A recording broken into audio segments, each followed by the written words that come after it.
blast from the past. Please listen carefully. CoCo.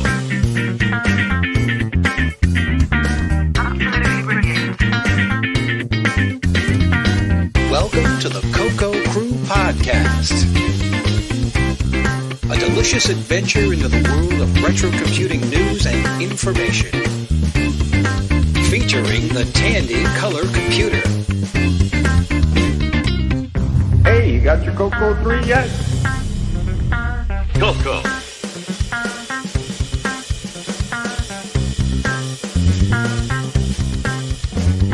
Alright, well, CoCo Cruisers, welcome to episode 44 of the CoCo Crew Podcast, where we take you on a delicious adventure into the world of retro computing news and information featuring the Tandy Color Computer. Today we have all five of our normal guides for your delicious adventure, all of which are proven doers, no has-beens, no wannabes, no tin-eared whiners in the whole group. We, of course, have myself, John Linville. We have Neil Blanchard. Hello, Neil. Hello, everyone. We have Mike Rowan. Hello, Mike. Hi. We Mike sounds like a Muppet today. It's part of being delicious. Exactly. We have Boise Pete. Hello, Boise. Good evening to the CoCo world. And we have Mr. Ron Klein. Hello, Ron. Hello, everybody. All right. Welcome, everyone. Are you ready? CoCo Fest is coming. Yeah. All right. CoCo Fest is down to, it's about 3 months away. Just a little more than 100 days away as we record this. Maybe it might be less than 100 days by the time you get it. So very exciting. CoCo Fest is coming. So what's everyone been up to? Who's got a project that they're working on? Project-wise, no, I'm just working on the latest release of the Cocoa Pie. Mike's had some good ideas I'm looking at to simplify it, make it a little easier for people to get introduced to it. I've been doing some testing with the Open VCC product, trying to get it to work under some older versions of Linux. Seems like all the testing that's been done has been on much later releases or more current releases of Ubuntu, and there may be other people that are interested in running it on, let's say, Red Hat or other distros. So I'm trying to help a few others get that to work correctly. But that's it for projects right now. Cool. Boise, you got anything rolling? No, not anything outside of my PhD research, unfortunately. Still nailed down with the Dr. O'Boise part. Oh, okay. Yep, still got that for a while. How about you, Mike? You working on anything? Yeah, I'm working on a program that takes advantage of the bank switching on the GMC. Awesome. Looking forward to seeing that. And Neil, how about you? You got anything rolling for CoCo Fest? Yeah, I got a few things rolling for CoCo Fest. I just finished Hunt the Wumpus game cartridges, so I'm going to have those at the fest. And I got another game coming out. Don't want to mention the name. I want it to be a surprise. Should be out in a month or so. I might even just wait for CoCo Fest to actually do the unveiling there. So some new cartridge games at least, so that's good. Neil sure knows how to tease people. Very exciting, no doubt. Yeah, I've got, of course, the projects I've been working on, I actually have news items, but just as short. And I found a potential way to extend the functionality on the Joy Pad adapters that currently they support the CoCo 3, but for the extra buttons. I think I found a way to extend that support to the CoCo 1 and 2. That's exciting to me. I hope it's exciting to somebody else, but the truth is we need some games that use the extra buttons, so that still remains to be done.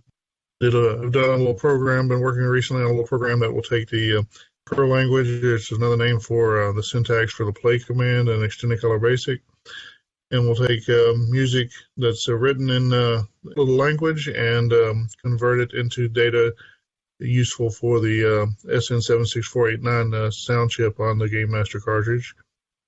And I made a little video and published that a couple of days ago. Seems to have been well received, so very exciting so far. All right, well, what about eBay or other acquisitions? You know those program pack file cases that me and Vincent Tran have Oh yeah. put the death hold on each other to get? I recently picked up another one. All right. So- What's that now? 18? Well, it probably is more than 8. Let's put it that way. So, anyone else got anything exciting? Any new acquisitions? Yeah, I got some. I went ahead and took the plunge and picked up an Ostrich 2 ROM emulator. Oh, Nice. Haven't had a chance to play with it yet, but I just got it, and I'm looking forward to doing that. Instead of having to erase EPROMs, I can just Oh, send it you're into gonna this. love it. And, yeah. Mike, did you buy it new? Yes. Yep. That was probably shipped from Baton Rouge, Louisiana. Sure was. I was thinking you probably could walk over and get one. Oh, that's awesome. Yeah, those are great little devices. I guess they were intended originally for people doing modifications to their car computers, to engine computers of Yeah. a certain age that had EPROMs in there. I don't know if they're still useful for that, or if that range of maybe it's just that range of cars is just still more interesting. But fortunately for us, it's that those parts are compatible with what we use for our EPROM packs. Sure is nice to be able to use one of those and just zip your data down to the cartridge and test. Boom, boom, boom. Very nice. All right. Well, that's probably enough for an introduction. So why don't we take a little break and then we'll be back with some announcements. For nearly 30 years, the Glenside Color Computer Club has been holding CoCo Fest, North America's only gathering devoted solely to the color computer. People from around the world and from just down the street will gather in one place for one moment in time to celebrate, to meet new faces, to see old friends, sometimes for the very first time, to share ideas, to learn, to participate. CoCo Fest is not only about the color computer, it's about the people who make the color computer great. Come be a part of the celebration. Join us in Lombard, Illinois, May 4th and 5th, 2019. CoCo Fest. Make the trek.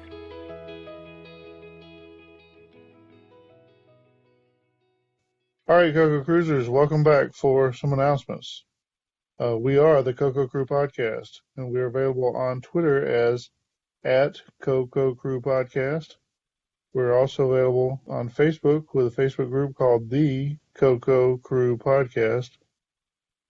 We are, of course, available as an audio podcast through iTunes and Google Play, and also for streaming through Stitcher and through TuneIn.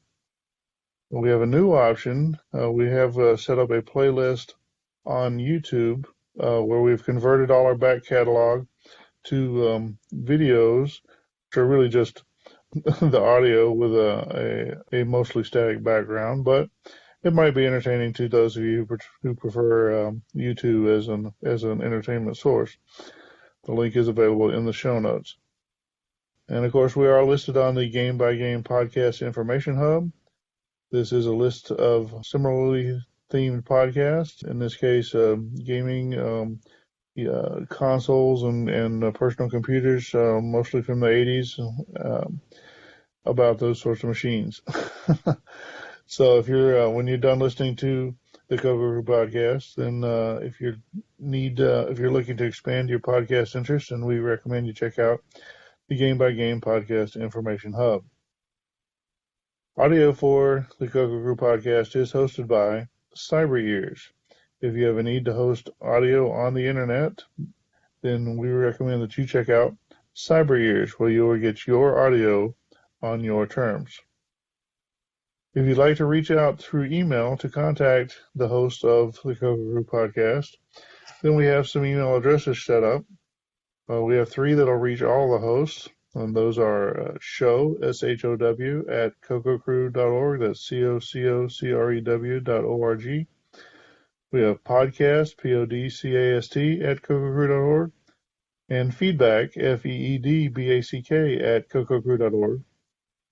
Also, if you want to send email to just individual hosts, if you want to complain about me to Neil, for example, then I can be reached as John, John, at cococrew.org. Neil can be reached as Neil, Neil, at cococrew.org.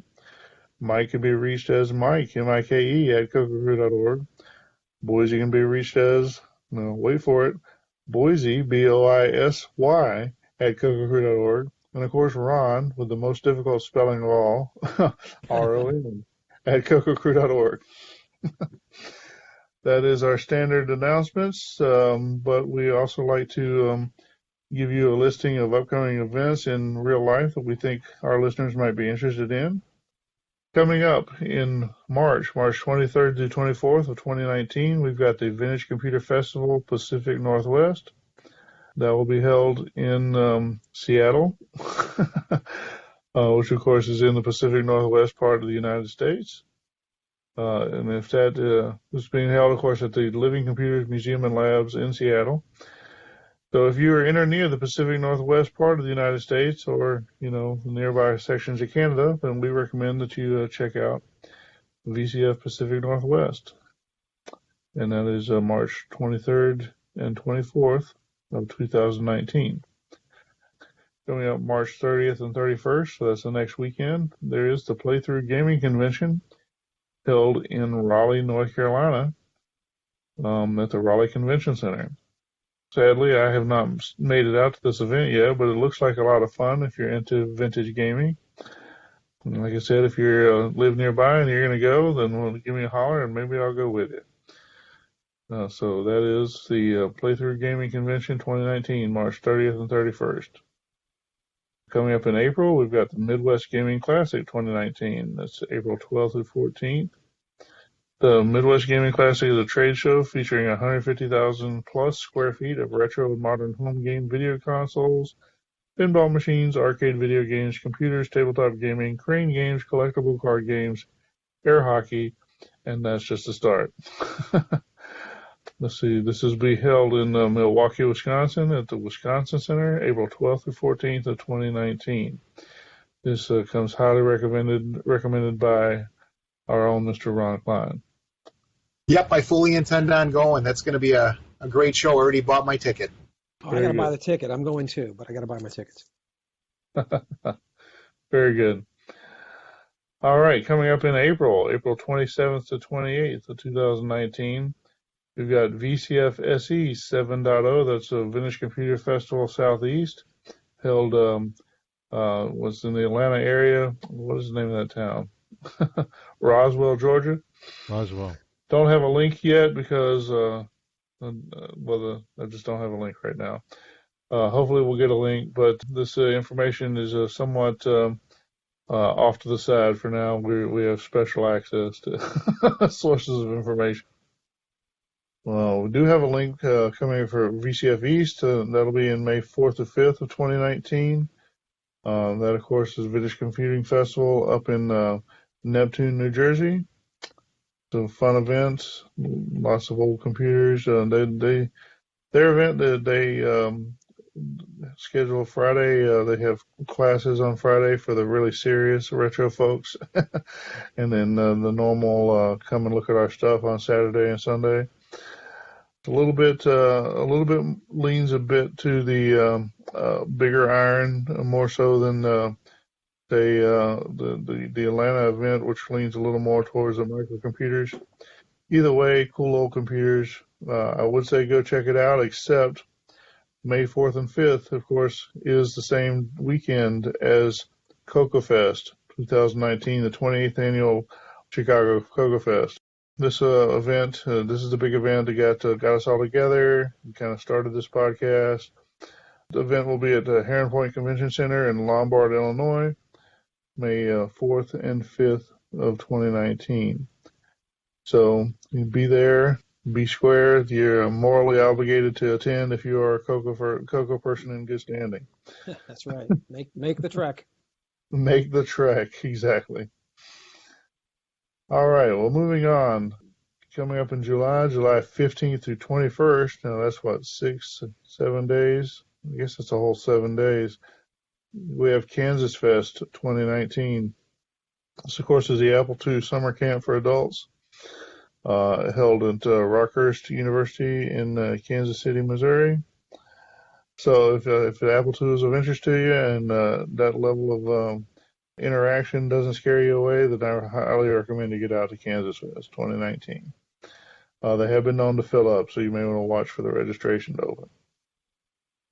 September 14th and 15th, we've got VCF Midwest 14. Now, we've got the link here still pointing to VCF Midwest 13. I'm kind of speculating that it'll be the same link because it's always been the same link. But anyway, it's usually a good event, and a lot of times we try to make it out there. Now, 2 weeks later, of course, will be Tandy Assembly, September 28th and 29th, Tandy Assembly number 3.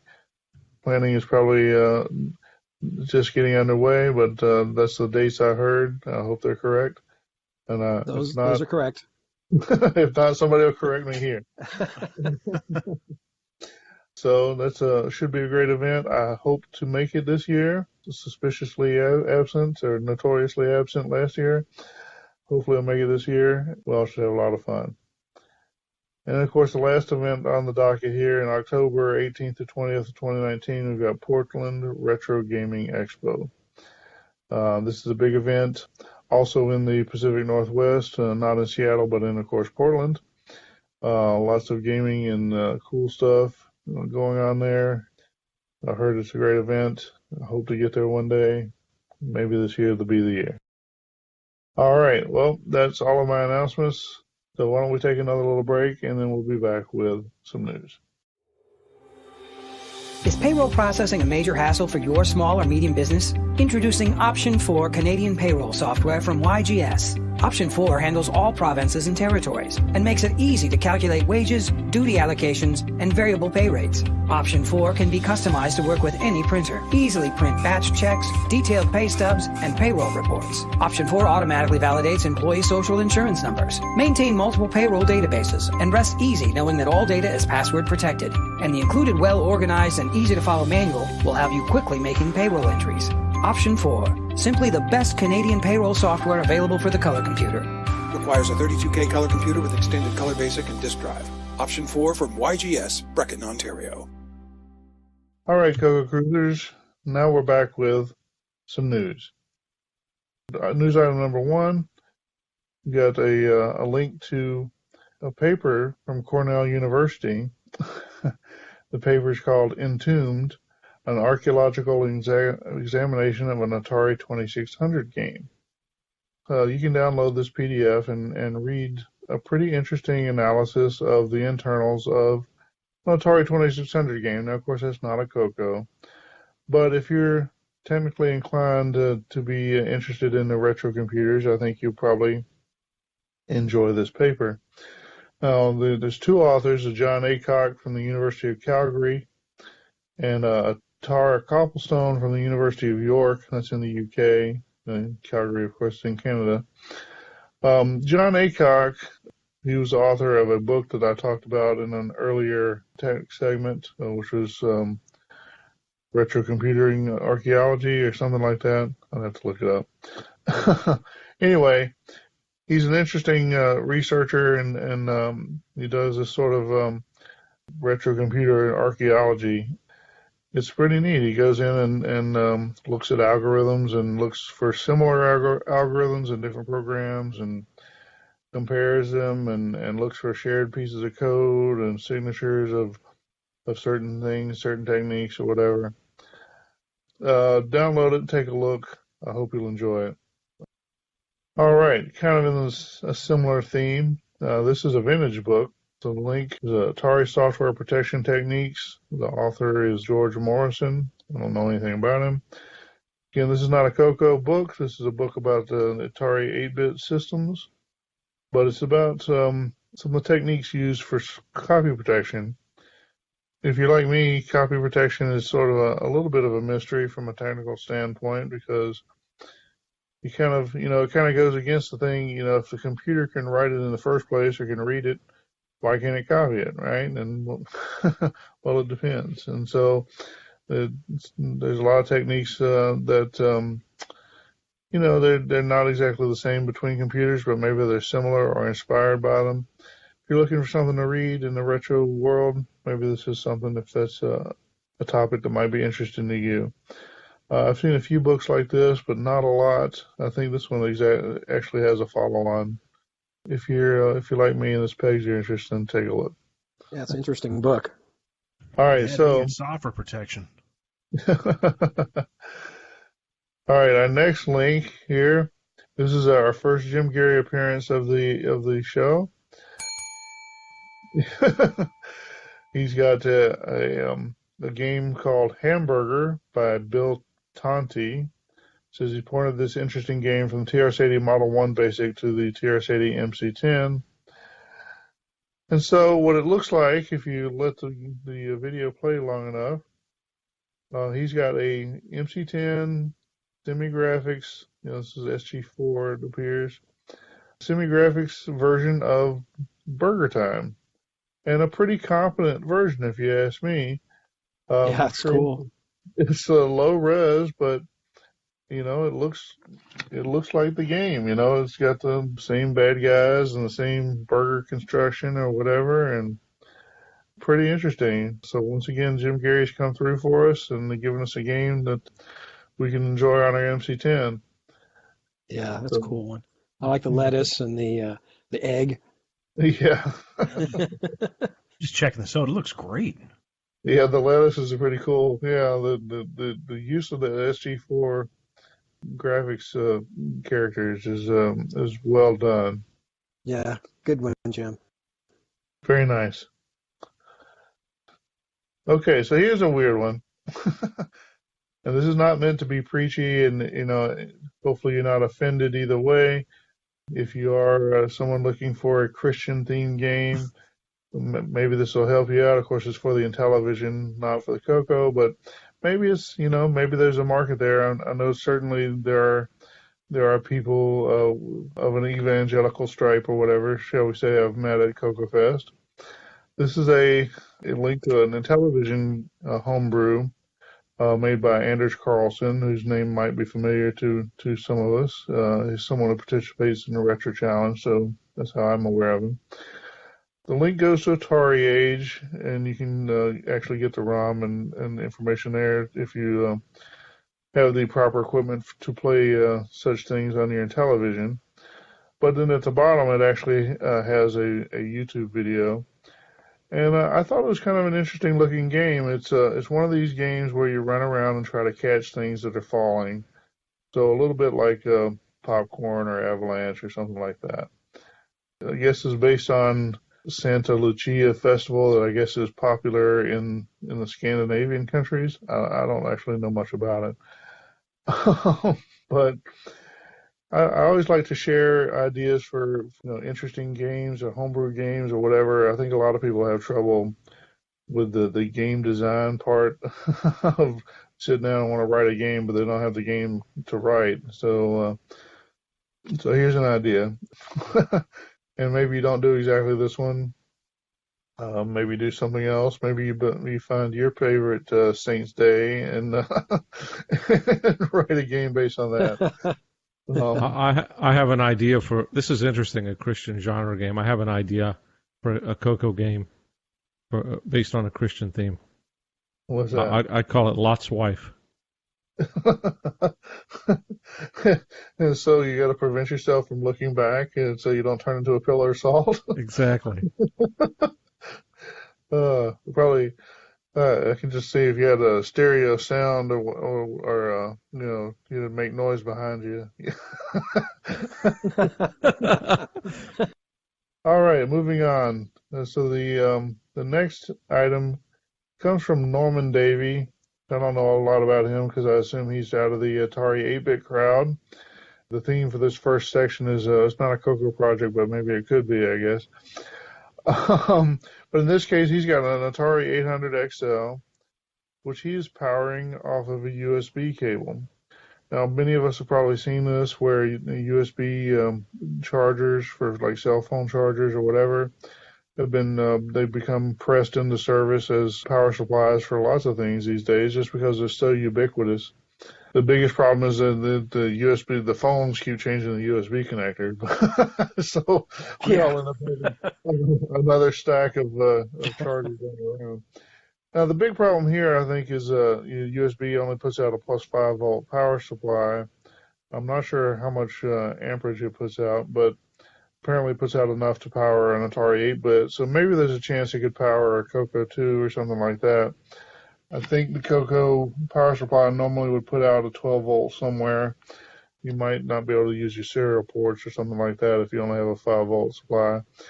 But I figure Boise has gone through some of this with putting a battery power to a CoCo when he did his Toyota project years ago. So Boise, as the expert, maybe you can tell us what it's like to try to power a CoCo from a different supply. So that was 15 years ago. I forgot what shortcuts I took, but what's impressive about this is that this is an Atari, from what I'm looking at the video, this is an Atari 800 XL, and I don't know what that thing draws, but and I don't know in the end what is he plugging the USB cable to, but that's a heck of an idea to save from using those old Atari power supplies, which granted I'm sure are aged. I've got a few myself, but running this thing off USB is a heck of an idea. It's just that you have to plug it in the USB port that will give you the will be able to supply the amperage you need to run that thing. You're not going to plug it into a PC, for example. No, that's right. And an MC10 couldn't use this because I think it draws, 5 amps? I think that's the fake news spread by...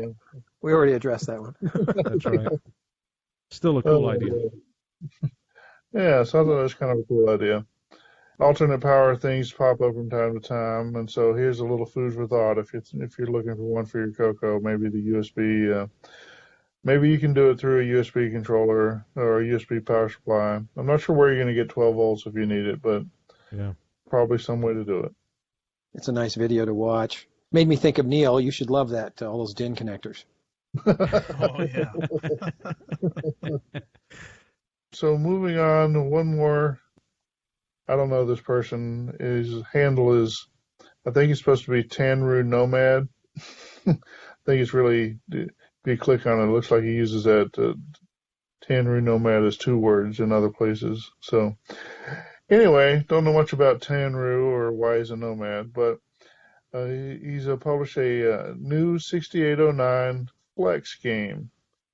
Flex is an alternative operating system for the CoCo, offered up by Frank Hogg Labs and maybe some other folks in the past.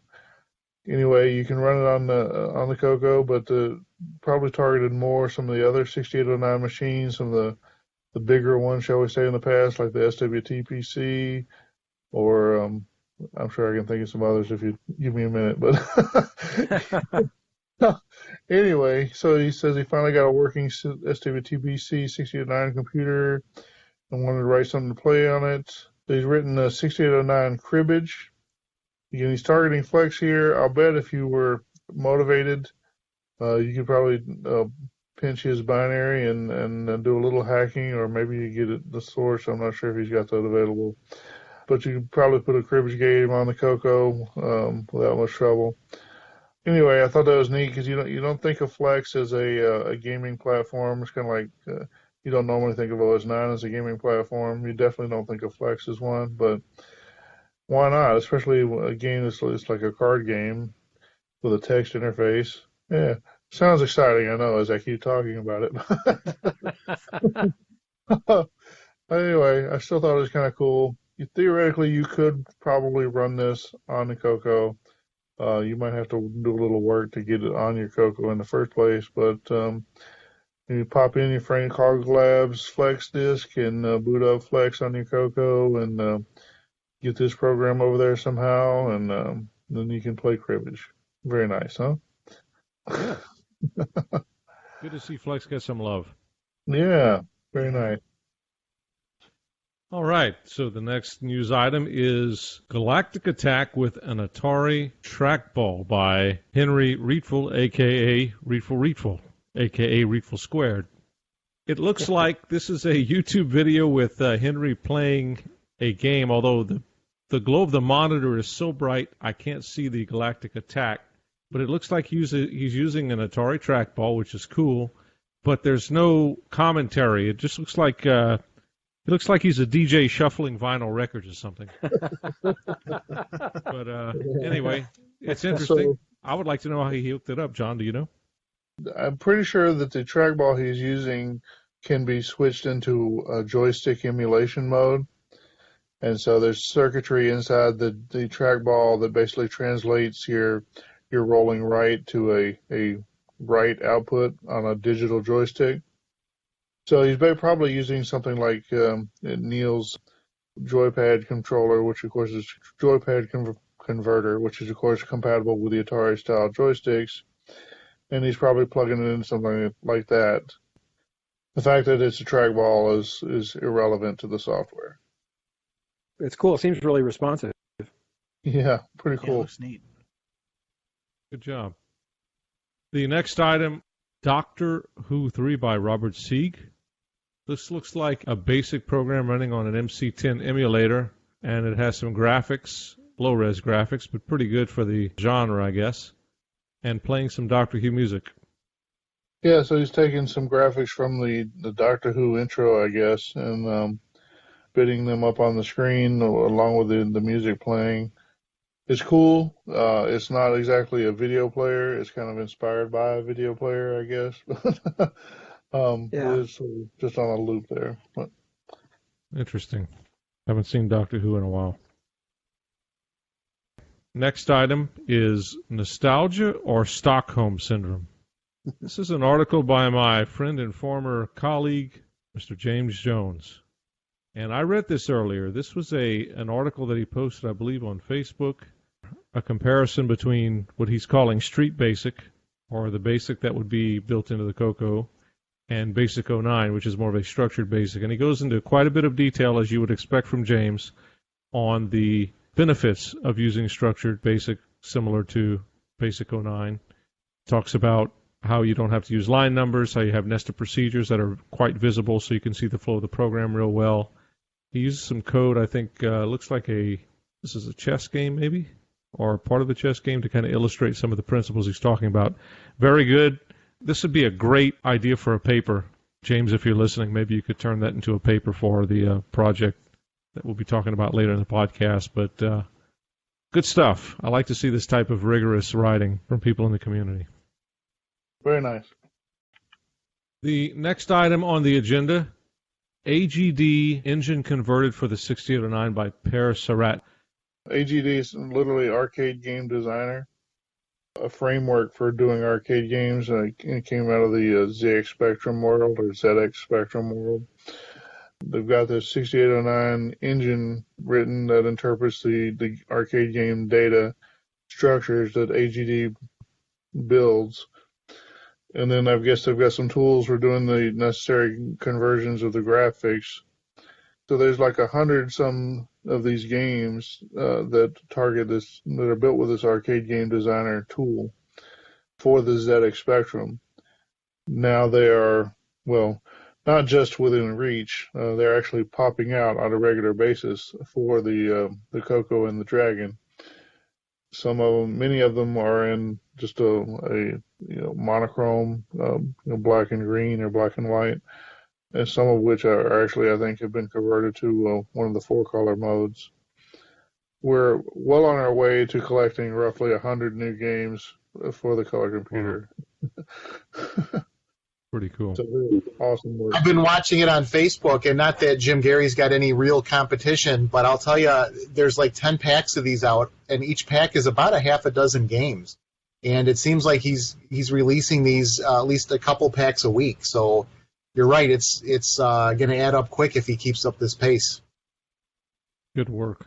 Definitely. Add realism to your color computer's flight simulator programs. Fly the CoCo 150, a real wheel and throttle, just like a real airplane, just $49.95. Or buy the combo, Tom Mix Worlds of Flight and the CoCo 150, just $72.95. Try ASI AFR Flight Simulator, the most valid home computer instrument flight simulator for just $15.95. Or buy the Everything Package, the CoCo 150, Tom Mix Worlds of Flight, and the ASI AFR Flight Simulator, all for just $82.95. Get your CoCo off the ground today with the CoCo 150. From Alvin Scientific, Daytona Beach, Florida. This month, Radio Shack features great bargains on TRS-80 computer system furniture. The new deluxe terminal stand is perfect for the Model 2, 12, and 16. It rolls easily on locking casters and has 3 height adjustments of 26, 27, and 28 inches. Normally $179, it's available this month for just $129. Our budget computer table is perfect for the Model 3 or color computer. Its 48 by 24 surface affords plenty of room without taking too much space. Normally $69.95, it's just $54.95 this month at Radio Shack. Our popular desktop printer shelf is just $19.99. It features walnut veneered side panels and allows tractor feed paper underneath. It works great with the DMP 100 and 200. See these and other computer furniture bargains only at Radio Shack, a Tandy company. So the next item on the news list, this 6502 made from 74 series logic can run at 20 megahertz. This is really, really cool. Looks like it made on Hackaday. Someone came up with a board design. Looks like they designed the board, and they were using 74 AC series logic TTL chips to build a 6502, and they've even gone as far as to make a 40-pin pod that can plug into a Commodore 64 and run this thing with these very small chips. This is a pretty cool project to check out. Amazing. Pretty amazing. Somebody could do that with a 6809. We just need somebody motivated enough to do it and follow through. Now, what's the payoff? Just bragging rights, I guess. But Yep. in reality, it's not all that practical, right? But still kind of cool. Wouldn't the speed help? 20 megahertz? 20 megahertz is pretty impressive. 6809 may or may not be able to do 20 megahertz when done that way. It's hard to say. Certainly, I think the practicality of something like this is not the point, right? It's the sort of the fact that you can do it with more modern TTL logic, and it works on an older system it's just great stuff. Yeah, very cool. All right, the next item, and the last one for me, is why I became a retro game collector and paid £270 for a bundle of Dragon 32 games. I'm not sure if this is someone who's new to the Dragon, but looks like he got quite a steal. I guess it's on eBay in the UK. Got a lot of Dragon software, and kind of walks through an article, rather long article about the process, right, John? Yeah, I think he actually got some sort of unique finds in that bundle, if I'm not mistaken. This guy Ben Drake's. I think we covered or had a news item where he was playing Phantom Slayer using some kind of 3D rig that's sort of similar or reminiscent to what you would see in Ready Player One or whatever. So this is the same guy, and he had gone off and written this sort of origin story or whatever, for lack of a better term.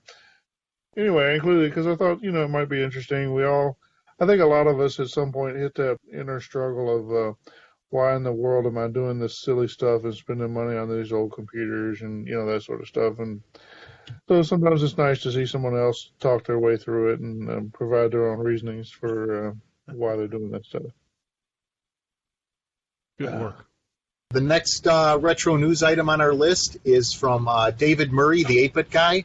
I think many people in the community are familiar with his YouTube channel and his monthly videos, and he has an item here, how vintage game controllers worked. It's pretty timely. I think there's been some discussion even in our community about interfacing game controllers up to the CoCo. He covers quite a bit within a fairly short video. I think it's under 15 minutes. Covers analog, digital controls. He even, I guess, talked about a trackball controller, which I know was mentioned above in Henry's video. Being a Commodore fan, he actually talks about interfacing one of the controllers up to the Commodore. I thought it was a pretty good video. I want to go back and review it because he did talk quite a bit about the Sega game controller and things like that. I know that's a controller that we talk about in our CoCo community. I'm not sure if anyone else get a chance to view it. Yeah, it's good to have people kind of cover some fundamentals. And a lot of people, just because they don't have the background or whatever, they think, well, why shouldn't I be able to hook some stuff up together and just have it work? And, if you could hook this up, want to get a lot of it. If you could hook up the Sega Joy Pads and make them work with no problem, then why couldn't you hook up the Nintendo ones? It's like, well, sort of. I mean, you can make them work, but it's not at all the same. And so it's good to have some basic information out there and explaining things like the differences between digital signals and analog signals and, why you want to play a Polaris with a, analog style joystick, but maybe not with a digital style joystick.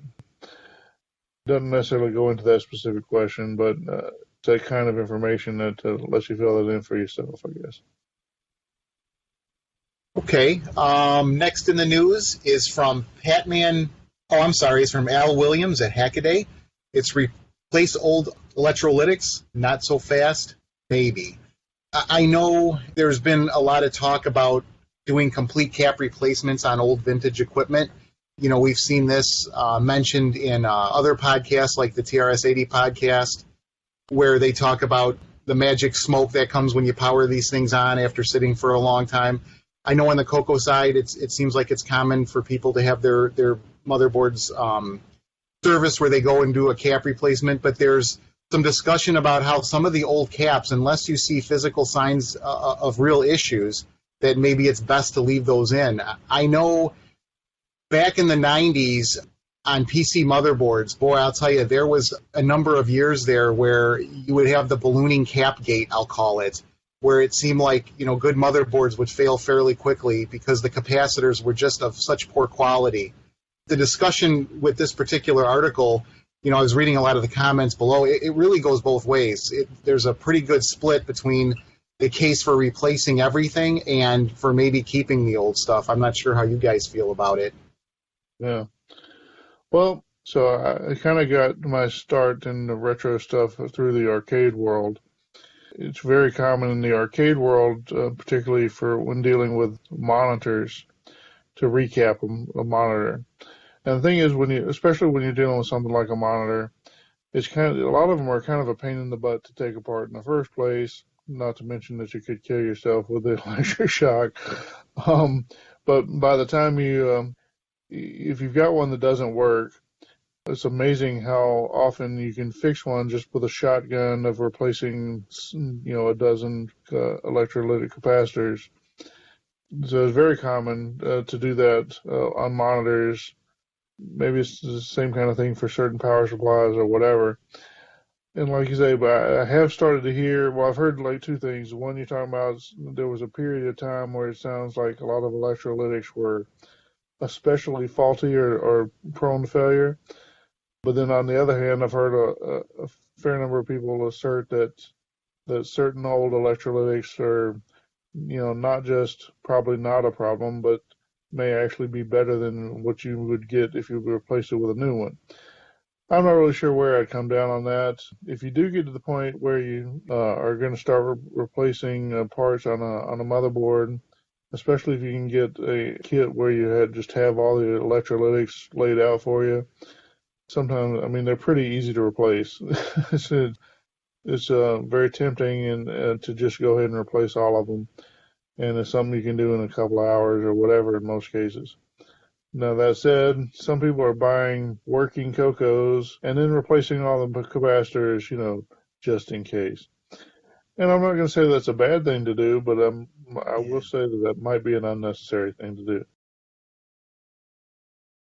Okay, our next news item is the History of Frogger Arcade documentary from Patman QC, another YouTube video. This is a 10-minute video that just covers the whole history of the Frogger arcade game, but even delves into all the ports that it had on different consoles over the years, things like that. It's one of those games that I think many of us in the retro community have played. Very short learning curve, but it's a fun game. And, graphic-wise, there's been a lot of different versions of it. It lends itself to a lot of different platforms. I thought it was a really good video. Yeah, I thought it was entertaining and the sort of thing that a lot of us just might enjoy watching. Yeah, it's cool just to see the dozens of different versions on different systems that they have in that video. So worth it just for that. I think Jim Gary, I'm pretty sure there's an MC10 version of this as well. I think so. Okay, our next news item is from our own community's L. Curtis Boyle. Bill Noble and I are proud to announce the release of Nitrous 9 Ease of Use Beta 3. I think that was out just before Christmas. They've actually done quite a few improvements to that. They've put out, I think Curtis has put out some videos showing some of the speed improvements, not only for the 6309, but even running with the 6809. I know Bill Noble, who I believe is a fan of Roger Taylor's Matchbox. I think he has a port for that. And I believe Michael Furman from Pi Drivewire, he did the conversion or the port or whatever to get it to work on the CoCo 3 FPGA. So it looks like we're hitting a couple new platforms with it. I'm excited to see the progress. I like Nitrous 9. So I think this is a great announcement, and really waiting to see what they continue to do with this. Cool. Yeah, very good to see that progress can continue on that project. Okay, our next item is from another Hackaday, actually, article from Jenny List. The 7400 Quad 2 input NAND gate, a neglected survivor from a pre-microprocessor world. I have to admit, this is a little bit beyond me with this. I did start to read this, and John, I'm going to turn this over to you because I'm sure you have something better to say about it than I do. It looks like a great article, actually, but I'd rather let an expert speak on behalf of this. Well, I don't know how much to say beyond, it's just kind of an interesting read. There's you do need a certain amount of background in circuits or whatever for parts of it. I guess the point for me is just as a reminder of some fundamentals that we were talking about, like the 6502 built from 74 series logic. Well, it's probably got a few of these 7400 chips in there. 7402 is a similar chip with a NOR, quad NOR. That's how you used to build these little logic circuits with these chips based on connecting the gates together or whatever. If you've never done that, you may want to use this as a jumping off point for learning more about how logic circuits used to be done. So our next item is how we fit a NES game into 40K. MorphCat Games, it's another YouTube video.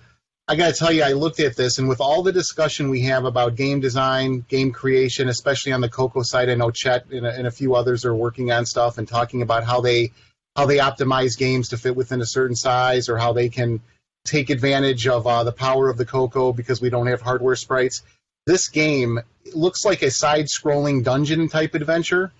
Within 40K, it looks more like a 16-bit game to me. It is extremely impressive. It really covers a lot.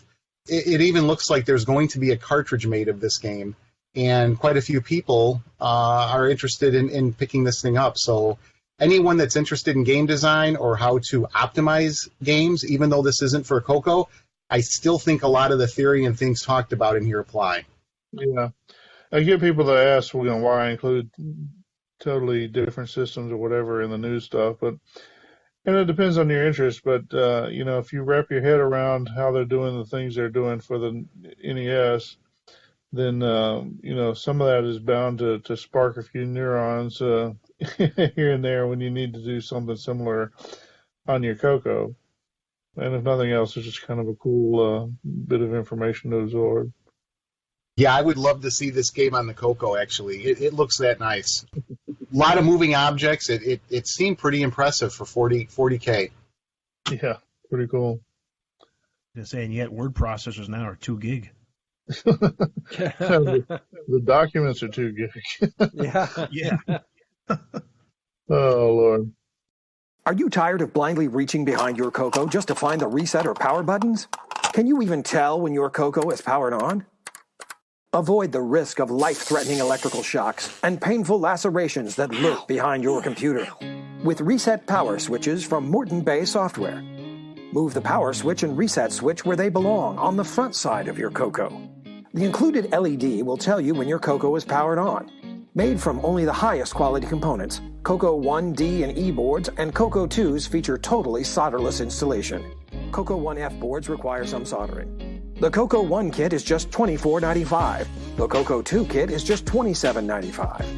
End the agony of guessing where those buttons are. Order your reset power switches today. Morton Bay Software, division of Morton Bay Laboratory, Santa Barbara, California.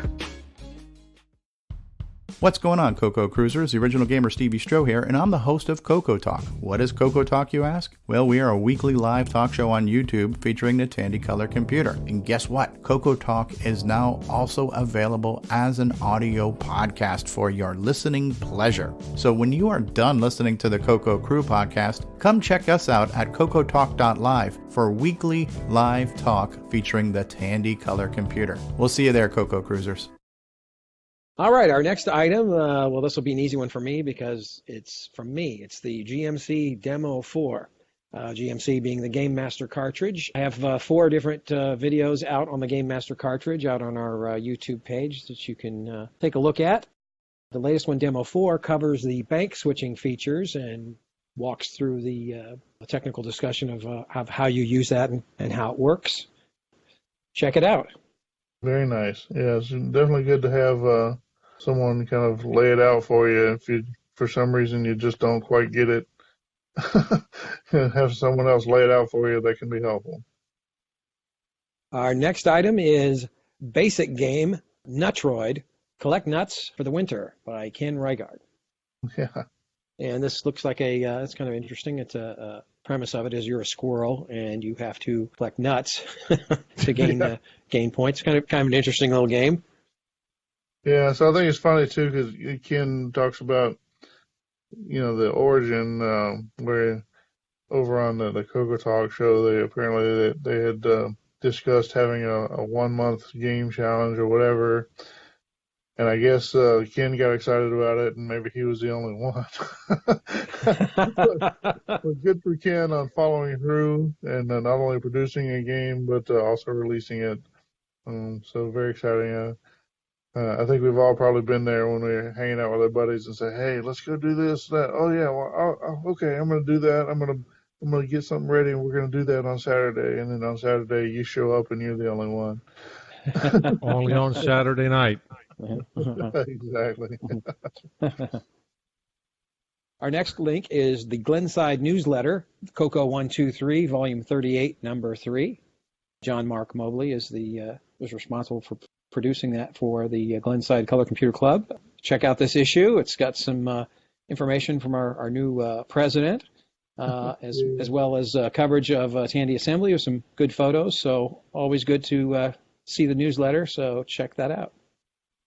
Yeah, but it's nice. The newsletter's been around for a long time, and it's maybe had its ups and downs, but it is still out there. It's produced 4 times a year, roughly, with the seasons. If you have some information that you think would be cool to publish, and you don't have to blog it or put it on Facebook, you can send it to John Mark, and he'll get it in the newsletter. I'm sure he'd be happy to have extra content providers. So, very cool. Our next item is the first color computer game, Awari, updated with software attached. And this is by, H. Loberg from Atari Age. I don't know how you pronounce that. But this is the game is actually called Awari. And I think this game comes by, we've probably all played this with different names, but you basically are moving beans from a series of pits to, if you're familiar with that game. So there's a little write-up on it and a PDF as well as, I think, the actual game, right? Yep, definitely. It's all available. But yeah, the poster, the author of the game, said he'd reevaluated the color computer and now appreciates the simplicity of its design. He wrote this game based on, I guess he said he did it earlier for the TI-99. Anyway, it's kind of cool. Got a new convert, sort of at least. Yeah, So, yeah. Our next item is the Sega Joy Pad Adapter for the CoCo 1, 2, and 3 by John Linville. That's pretty cool. Oh, Cool yeah. video on what you did, and I'll let you talk about it, John. Yeah, so we produced a joypad adapter a while back. Some of it's based on an older design for the 4 directions and single button on the Atari joysticks, adapting that to the CoCo joysticks. We wanted to, on the CoCo 3, there's a second joystick button, and so it makes it pretty easy to adapt that design for the Sega Master controllers, Sega Master System controllers, which have 2 buttons in 4 directions.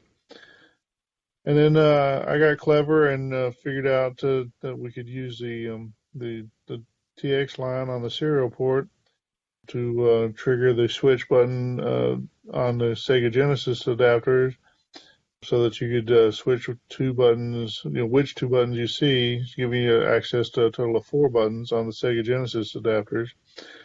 But that only works on the CoCo 3 because you need the 2 joystick inputs on the CoCo 3 joystick ports. At some point it occurred to me that along with that one bit of input, 1 bit of output on the serial port for the CoCo, the bit banger, there's also 2 bits of input. They're set up for dealing with RS-232 voltage levels, but that's subject to some manipulation.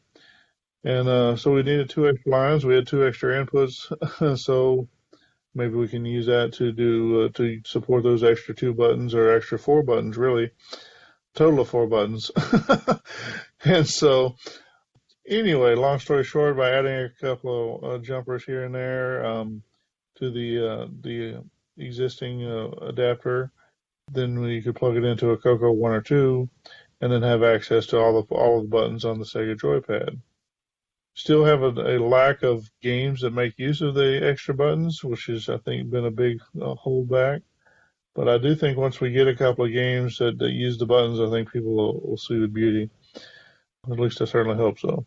Yeah, that's cool. I really like seeing that working on the CoCo 1 and 2. That's cool. Yeah. And having it on the CoCo 1 and 2, that might inspire somebody to write a game, I think, to use those extra buttons. Might be easier. All right. Our next item is the Game Master cartridge support for VCC from Chet Simpson. And this is really cool. It looks like he's released a plug-in for VCC so that that it completely emulates the Game Master cartridge. So you can, the sound support and the bank switching, I believe. Yeah, I think so. It runs on VCC 142, 143, or the new 2.01B. That's awesome. Thanks, Chet. Yeah, so hopefully that'll make its way over to the OVCC port or whatever. Yeah. But right there, the Game Master cartridge is now supported on all the meaningful emulators for the CoCo. If you want to develop a game that uses chip for audio, I don't think there's an easier one to program than this one. Just do it, man. You can use VCC, you can use XROR, you can use MAME, add the music. That's it's not that hard. Don't let the 10-eared whiners complain about how you need to have a professional musician to do music for you. Sure, that can be helpful. Just because you're not a maestro doesn't mean you can't produce something that's entertaining to listen to. Our next news article is from Vintage Everyday. They published an article. It's called "Here's What a Publishing Company's Office Space Looked Like in the Mid-1980s." Now, I really enjoyed this because I'm actually very nostalgia. And I actually wouldn't mind having, a spot in my house set up, in different decades, different eras. Look kind of cool. But it was taken from the July 1986 Rainbow magazine. It was showing just that, like what a publishing office space looked like. There's some really cool pictures there. All different Radio Shack computer setups. Yeah, so I thought that was cool from both the perspective of just being retro in general and because it had the connection to the CoCo. Surprised we didn't see more cigarettes. Yeah, they edited that out. Next news article is from our very own Boise Pete. title is called It's That Time Again, announcing the CoCo Call for Papers 2019. I'll let Boise talk about this one since he's here with us. All right, Call for Papers. This is the second time I've asked for this. We did this last year. We got 2 papers, one for myself and one from Brendan Donahue. The idea behind this is to add a little bit of rigor, writing to the CoCo community, to write about ideas for new projects or examine improvements for existing projects, new ideas, documenting this in a sort of a paper form, not unlike maybe what a conference might do. Doesn't have to be overly academic, but it needs to be researched and reference other sources. And I would love to have participation from the CoCo community. I've been asking people on the side to help out. I would like to see some papers on hardware. We had a great paper last year by Brendan on the CoCo VGA implementation that he did for the extra fonts that he released, and I think extra graphics modes. So, please contact me. I'd love to be able to get your participation. Sounds great. All right, our next news article is from Paul Thayer, and it's titled Bring Simon to CoCo Fest 2019. So what Paul did is he set up a GoFundMe to get our very own Simon Jonason, the Mad Coder, to his very first CoCo Fest. And the response was overwhelming. It was excellent. Pretty exciting to see people wanting to get Simon over the pond, shall we say. He resides in Denmark. I met Simon in person when he came to see me when I was in Germany. Very nice fellow, originally from the UK. He did express earlier that he had a certain amount of fear of flying, so I hope that's going to be not going to be a problem. Hopefully they work that out beforehand. But so it'll be good to see Simon make his way across the pond. If you got someone else that you think needs to go to CoCo Fest, maybe we should get a GoFundMe together for who hasn't shown up for CoCo Fest. Ed Snyder, somebody like that. There you go. I think Ed actually contributed to Simon's thing. I think so. All right. Well, that's good. Come see Simon at CoCo Fest. Yeah, it's going to be great to meet him. All right, our next news article. This one is kind of interesting, actually, by David O'Connor, titled "It's Finally Done. Here's the finished version of my CoCo composite output mod." What's kind of cool about this is it looks like it's a different design from what I've been seeing here. What are your thoughts on this one, John? Well, it looks like he's got a design. I haven't gone, component by component to look at things. It certainly reminds me of the design that's available in the datasheet for the 6847 or the Motorola 1372. I'm not sure which one, but the kind of the standard design. I think he's certainly made some embellishments. It looks like he's boosting the input average voltage a bit. I think that's supposed to make the screen brighter. I'm happy with the datasheet circuit. I see a lot of people complain about the composite output of the CoCo in general, or particularly the CoCo 3, which is not relevant to this, but I don't know. Maybe I'm not as picky as some folks. But like I say, I'm pretty happy with that. I think he designed this one specifically for the CoCo 1, in which case, as we've talked about here, you can actually use the boards designed to do composite video for an Atari 2600. You can adapt those to the CoCo 1. Right. So it's kind of a lot of work to put into something that we kind of already had, but maybe this one works better. I don't know. Your mileage may vary. I guess is where it comes in. Yeah. Yeah, it was cool to see, though. It was a neat project he posted up on, I think it was on Facebook there. Definitely will commend him for documenting his design and giving out lots of information for those who had questions. Yeah, he's even got the O-scope shots of the signals and stuff. So interesting information. Yes. Very detailed documents. That's good. But that's a good point you mentioned, John, about just the standard RF composite. I find on a CoCo 1 and 2, if you have the right adapter and a really good shielded cable, it looks great. You're absolutely right. You get a good solid RG6 cable, with a nice barrel connector that can adapt to the RCA input to a CoCo 1 or 2 input for the TV, and it looks great. Yeah, that's excellent. All right, our next news article is from Nick Morentis, and he's got a new update on his blog for his Gunstar game. It's called Gunstar Game Development Blog, Chapter 9, The Map Editor. So it is good to see he's going forward with this game.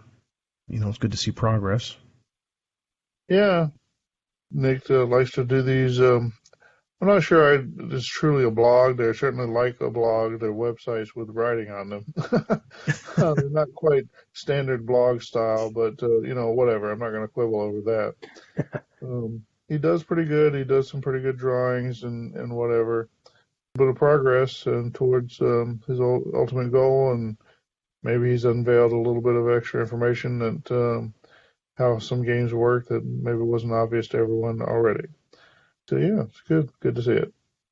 Yeah, it's good to see these up. Whenever I see these updates, it means the progress is moving forward for the project. So there you hope. All right, our last news article is from a guy I think we all know, John Linville. Yeah. And the title is MML Converter Targets Game Master Cartridge. Well, this was kind of a little after-hours project for the past week or so. So what is MML? Kind of mentioned in the intro. MML stands for Music Macro Language. This may have been a named after the fact thing, but the language that's used in the play command for Extended Color Basic is actually used in a number of basics, not all of them from Microsoft, although quite a number of them are from Microsoft. And I'm not sure when the name MML came about, but it probably used to just be called, the play command or something like that. But I think for a while in the early days of cell phones, when ringtones were such a big deal, I think some of the ringtones were actually delivered in an MML format. But basically, it's just sort of it's almost like an ASCII version of sheet music, where, it describes notes based on how long they are and where they are on the scale, and then you can set the tempo and a few other things like that. This is one of the big selling points when Sursound was in the news, and that Sursound could consume the play command style data, and that's one of I think there's issues with the serial port attached sound card, but the driving it with the play command data is actually a pretty good idea. So the language is fairly simple, and so I've got a tool that is now consuming that language and producing data. Register settings for the sound chip on the Game Master cartridge, and you can convert. If you check out the video, you can convert fairly complicated sounds or complicated music and play it back. It's exciting. So one more thing, if you want to write a game, if you got a song, if you want to write it, you could write it using this somewhat familiar language. Like I said, it's essentially an ASCII version of sheet music, not exactly, but kind of close. And you can also find songs already written in this format. And so if you can find a song that you want to use for your game already in that format, then there you go. You're already ready to get it on the Game Master cartridge. So let's get some games with some sound. I've been saying that for 2 years now, at least. All we've heard so far is, well, yeah, but there's this other thing coming. I can't touch it yet because there's this other thing coming. Well, they're all have shown up. So, or the ones that are going to show up have showed up. I mean, I don't know about Sursound, but, stop using that as an excuse. Let's get some games out that actually have some music. All right, I'm off my pedestal. All right, that's it. I think we're done with our news items. Thank you, gentlemen, for helping with the news, and we're going to take a little break, and we'll be back with some feedback. New from Input Item Technology, CoCo C, the RS-DOS-based C programming language development system. No need for OS 9. It features a screen-oriented text editor created by none other than Bob Vanderpool. And the CoCo C compiler is a full-featured K&R style integer compiler that includes a library with more than 90 functions. You get a full assembler, linker, and the command coordinator, a friendly menu system that allows you to move seamlessly between editor, compiler, assembler, and linker. And CoCo C includes both the CoCo 2 and CoCo 3 versions. CoCo C, the RS-DOS C development system, is just $59.95 from Untitled Technology. CoCo 2 requires a minimum of 64K.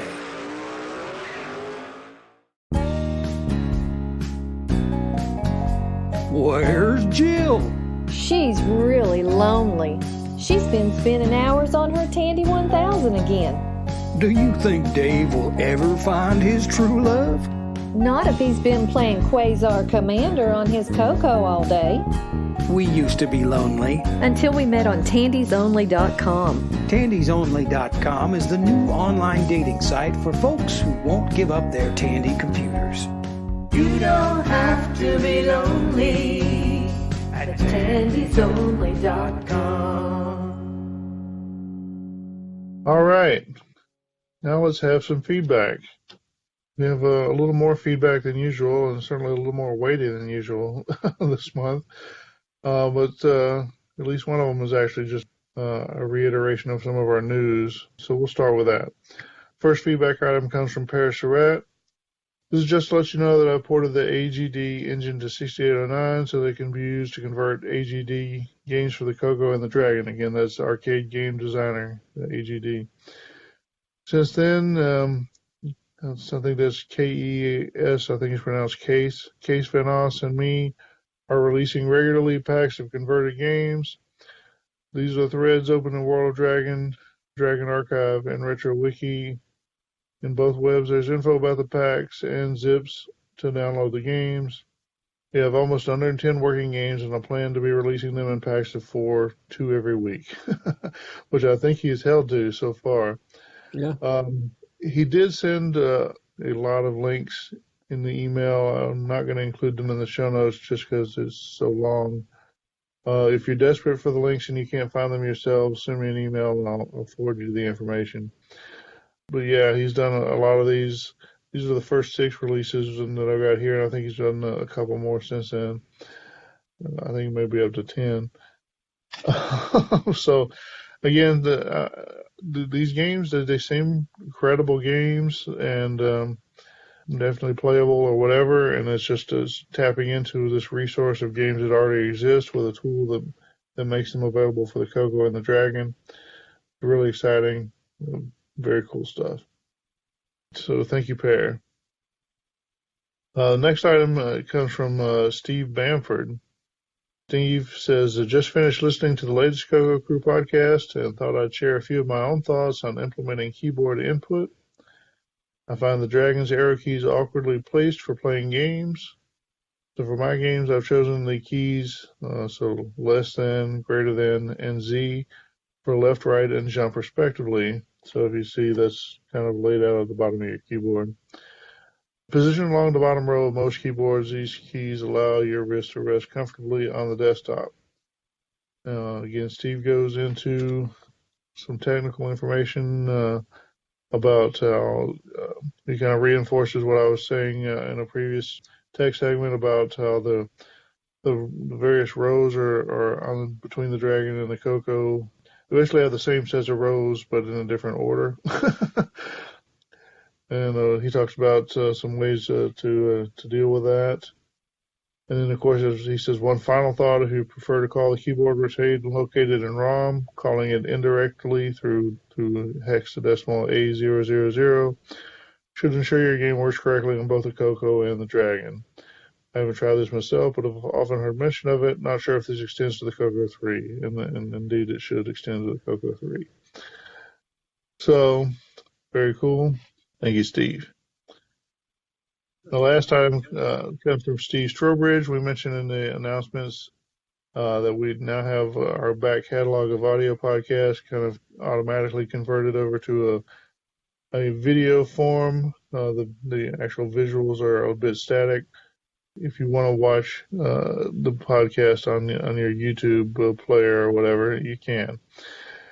But anyway, Steve Strobridge, of course, is the guy behind the CoCo Talk, the weekly video talk show about the CoCo. And he was nice enough to contact us. As I've noticed you started converting the episodes to video, and so he goes on and has several suggestions for producing, shall we say, more interesting video. And most of them are reasonably obvious. Don't just use static backdrops, but have pictures of the people talking, or or actually show the links that you're talking about, that sort of thing.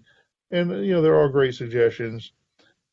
Steve even offers to help with the mechanics of doing some of the conversions, or even some of preparation of videos, whatever. And that's very nice. I think the point is, and I'm going to speak for my co-host, but I don't think we really want to have a video show. I second that. Yeah, I don't think we want to be on video on a regular basis. Now, we all make some videos, or not all of us maybe, but probably most of us at one time or another have made videos for one purpose or another. Not completely camera shy, or even if we are personally camera shy, we don't reject video as a technology. We're more comfortable with doing an audio show, and so the question was, why are we on YouTube? I think this is what this amounts to, right? So why have we gone to YouTube? I'm not sure. It seemed like a good idea. I kind of came up with the idea of how to transcode the audio episodes over to video with the reasonably static backdrops.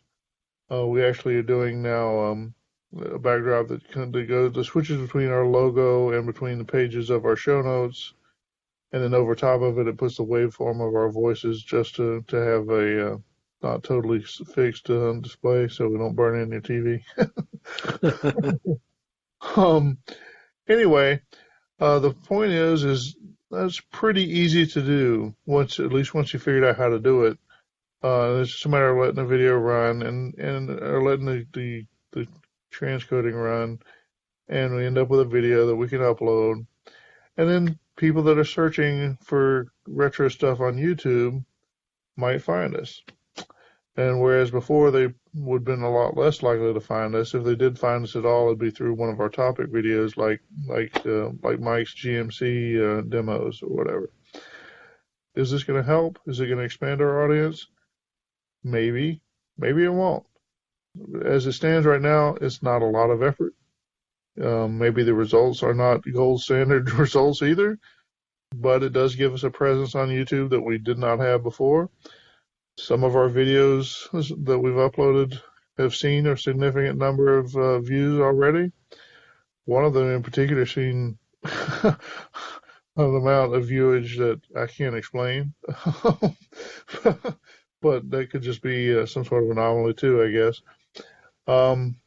If you're hoping to have the CoCo Crew video show with me in a tuxedo dancing and Boise in a gown and high heels doing it backwards, we're probably not going to have that. And cowboy boots.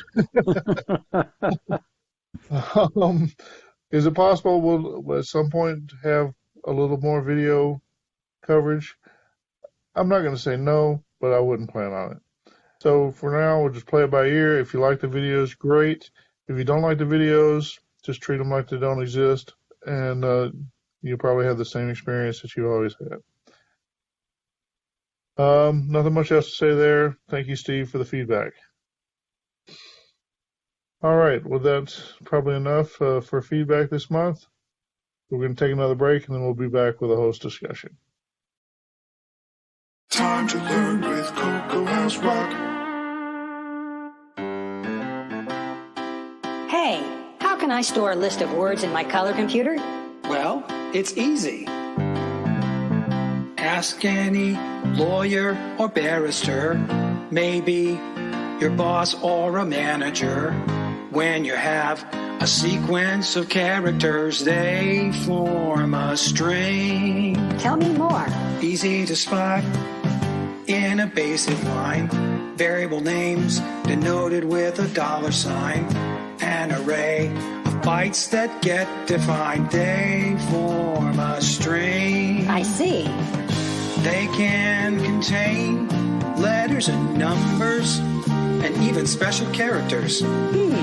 Surrounded by double quotes, so the interpreter doesn't get encumbered. We wouldn't want that. A string may be as short as a single byte. Just one? That's right. Wow. But even that lonely byte can be a string. Wow, there's a lot I didn't know about strings. Essential in a program's development. All the characters act as one element. A solution splendidly elegant when they form a string. Hey, mister. Yes? I'm confused. Can strings contain numeric data? Yes, they can, but they will be treated like characters instead of numbers. In Color Basic, numeric data can only be assigned to variables without a $sign. For example, you may say D equals 12, but you can't say D equals oranges. But you could say D$ equals oranges. Yes, but a string value must always be enclosed with double quotes. I think I'm getting it. Good. If you program, you'll use them liberally when you need to store text sequentially. Reference data with great brevity when you form a string. Form a string. Rats, that's the end. All right, CoCo Cruisers, time for our host discussion. Picked a topic today that I don't know if it'll be controversial or not. Maybe it'd be just enough controversy to be interesting. We'll see. The point was made that we're hearing a few development projects that, rather than trying to target the broadest range of CoCos or whatever, that have made specific decisions that, for whatever reason, the developers just don't want to support what would normally have been a part of the standard package. The question before us is now: is it a good policy for developers to dictate a certain configuration for your CoCo setup? And so I've got a few examples here. It's like one. Should somebody say you have to use a RGB monitor, or is it reasonable to expect everything to support composite colors as well, or at least to provide an option for composite colors? Or conceivably, you could see someone come down and writing something that somehow requires a CoCo SDC. There have been several hundred of those sold in the community. I happen to think there's at least a couple of thousand CoCo people out there, so a few hundred doesn't exactly make a majority, but there are plenty of them. So is it okay to require something like the CoCo SDC? In the past, there certainly were programs that essentially required a floppy drive controller just because of how they were written. I don't think they did that on purpose to to demand that you upgrade to floppy so much as just the fact that they were only offered on floppy. But maybe that's part of the continuum of thought as times change and maybe the games are allowed to demand more from you. So hopefully I've got that laid out in a reasonable fashion. What does the group think? Is it all right? The biggest one for me would be like the colors requiring RGB versus saying that it's okay to have composite. I don't know. Thoughts? Well, for me, I'm not a programmer, so I don't know how hard it would be to say in a game support, composite versus RGB. But here's the thing. I think you'd want to target, the most audience to sell many copies of the game. So to, eliminate, say somebody who doesn't have an RGB monitor, they might not buy the game, So I kind of think it'd be nice to have that in there, but that's just my 2 cents, though. Yeah, I think that's probably an obvious reaction. You want to target the broadest market, and the question being, is the market more mature perhaps than it used to be? Can you assume that everybody's got an RGB monitor, or something like the I can't remember the name of the one of the cables that RGB cable to one of the HDMI adapters or something like that. can you assume that everybody's going to be using that? Or are there still plenty of people out there with their CoCo 3s plugged into their TV using composite video? And how do you know which ones? From a programming perspective, supporting composite colors versus supporting RGB colors is just sort of a matter of which set of values do you load into the registers from the actual technical, how do you select the colors perspective. Now, picking the actual colors, you do not get exactly the same colors available in composite versus RGB. So if you're very specific about needing a certain red or a certain blue or whatever, if you think that affects the quality of your game, then you're not going to have the exact same colors. Maybe that's an issue. I don't know. You certainly, if you're playing any kind of tricks with mathematically altering the colors, you're going to need different algorithms to mathematically alter the colors between composite and RGB.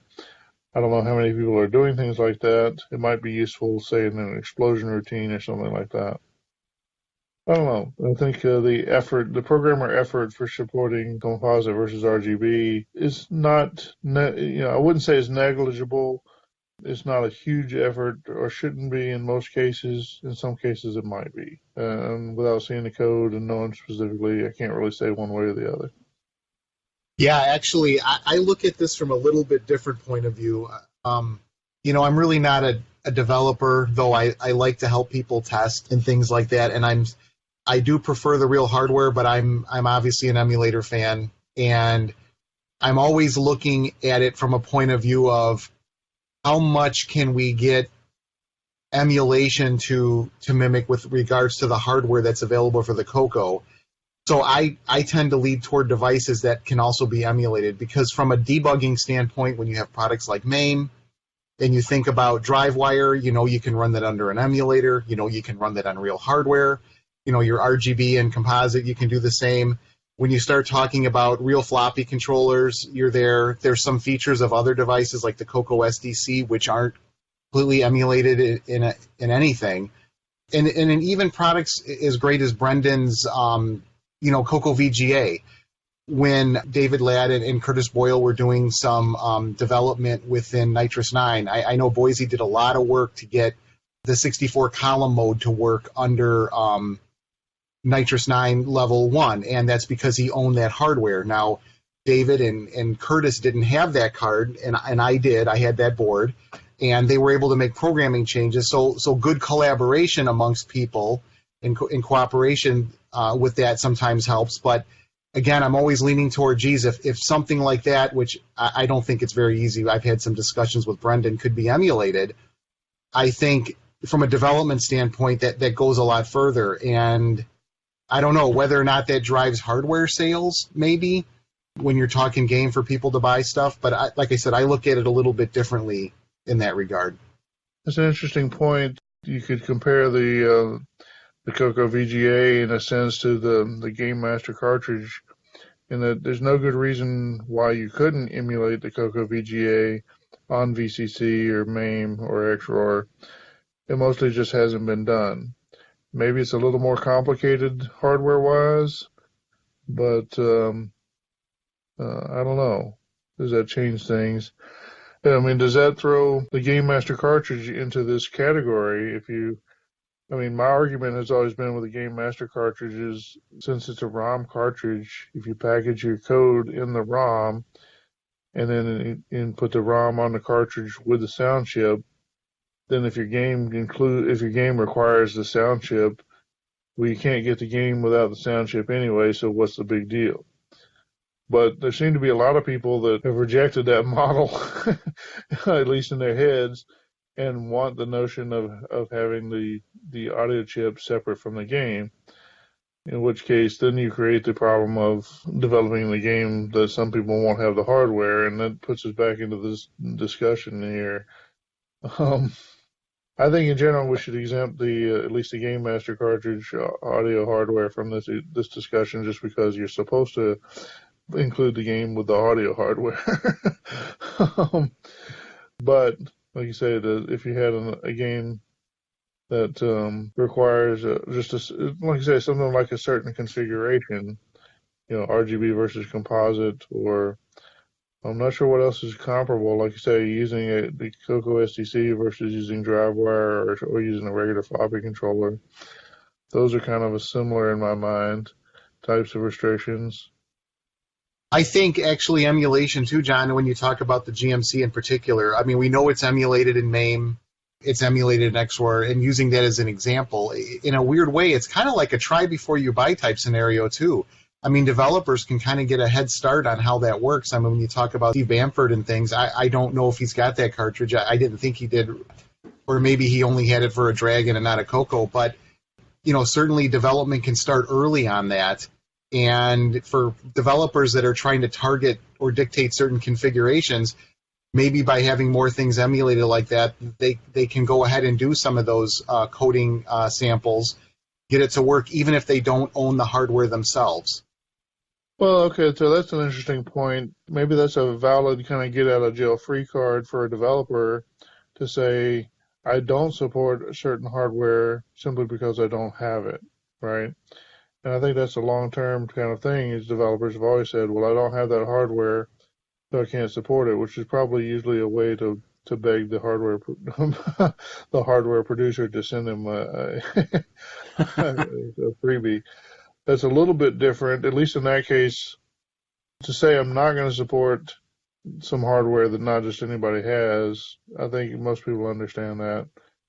Saying I'm not going to support a hardware option that everybody does have is a little bit different, or at least it seems like it'd be different to me. Now, you could say on composite video, not everybody does have that in a meaningful sense, because if you're a PAL CoCo 3 user, you're effectively in RGB mode anyway. It just happens that they added hardware there to convert the RGB over to the PAL signal with the exact same or close enough set of colors. So I guess is that a legitimate way to describe the composite video? Is that something that everybody has access to as a CoCo 3 user? Certainly every North American CoCo 3 had composite video that was meaningfully different than RGB.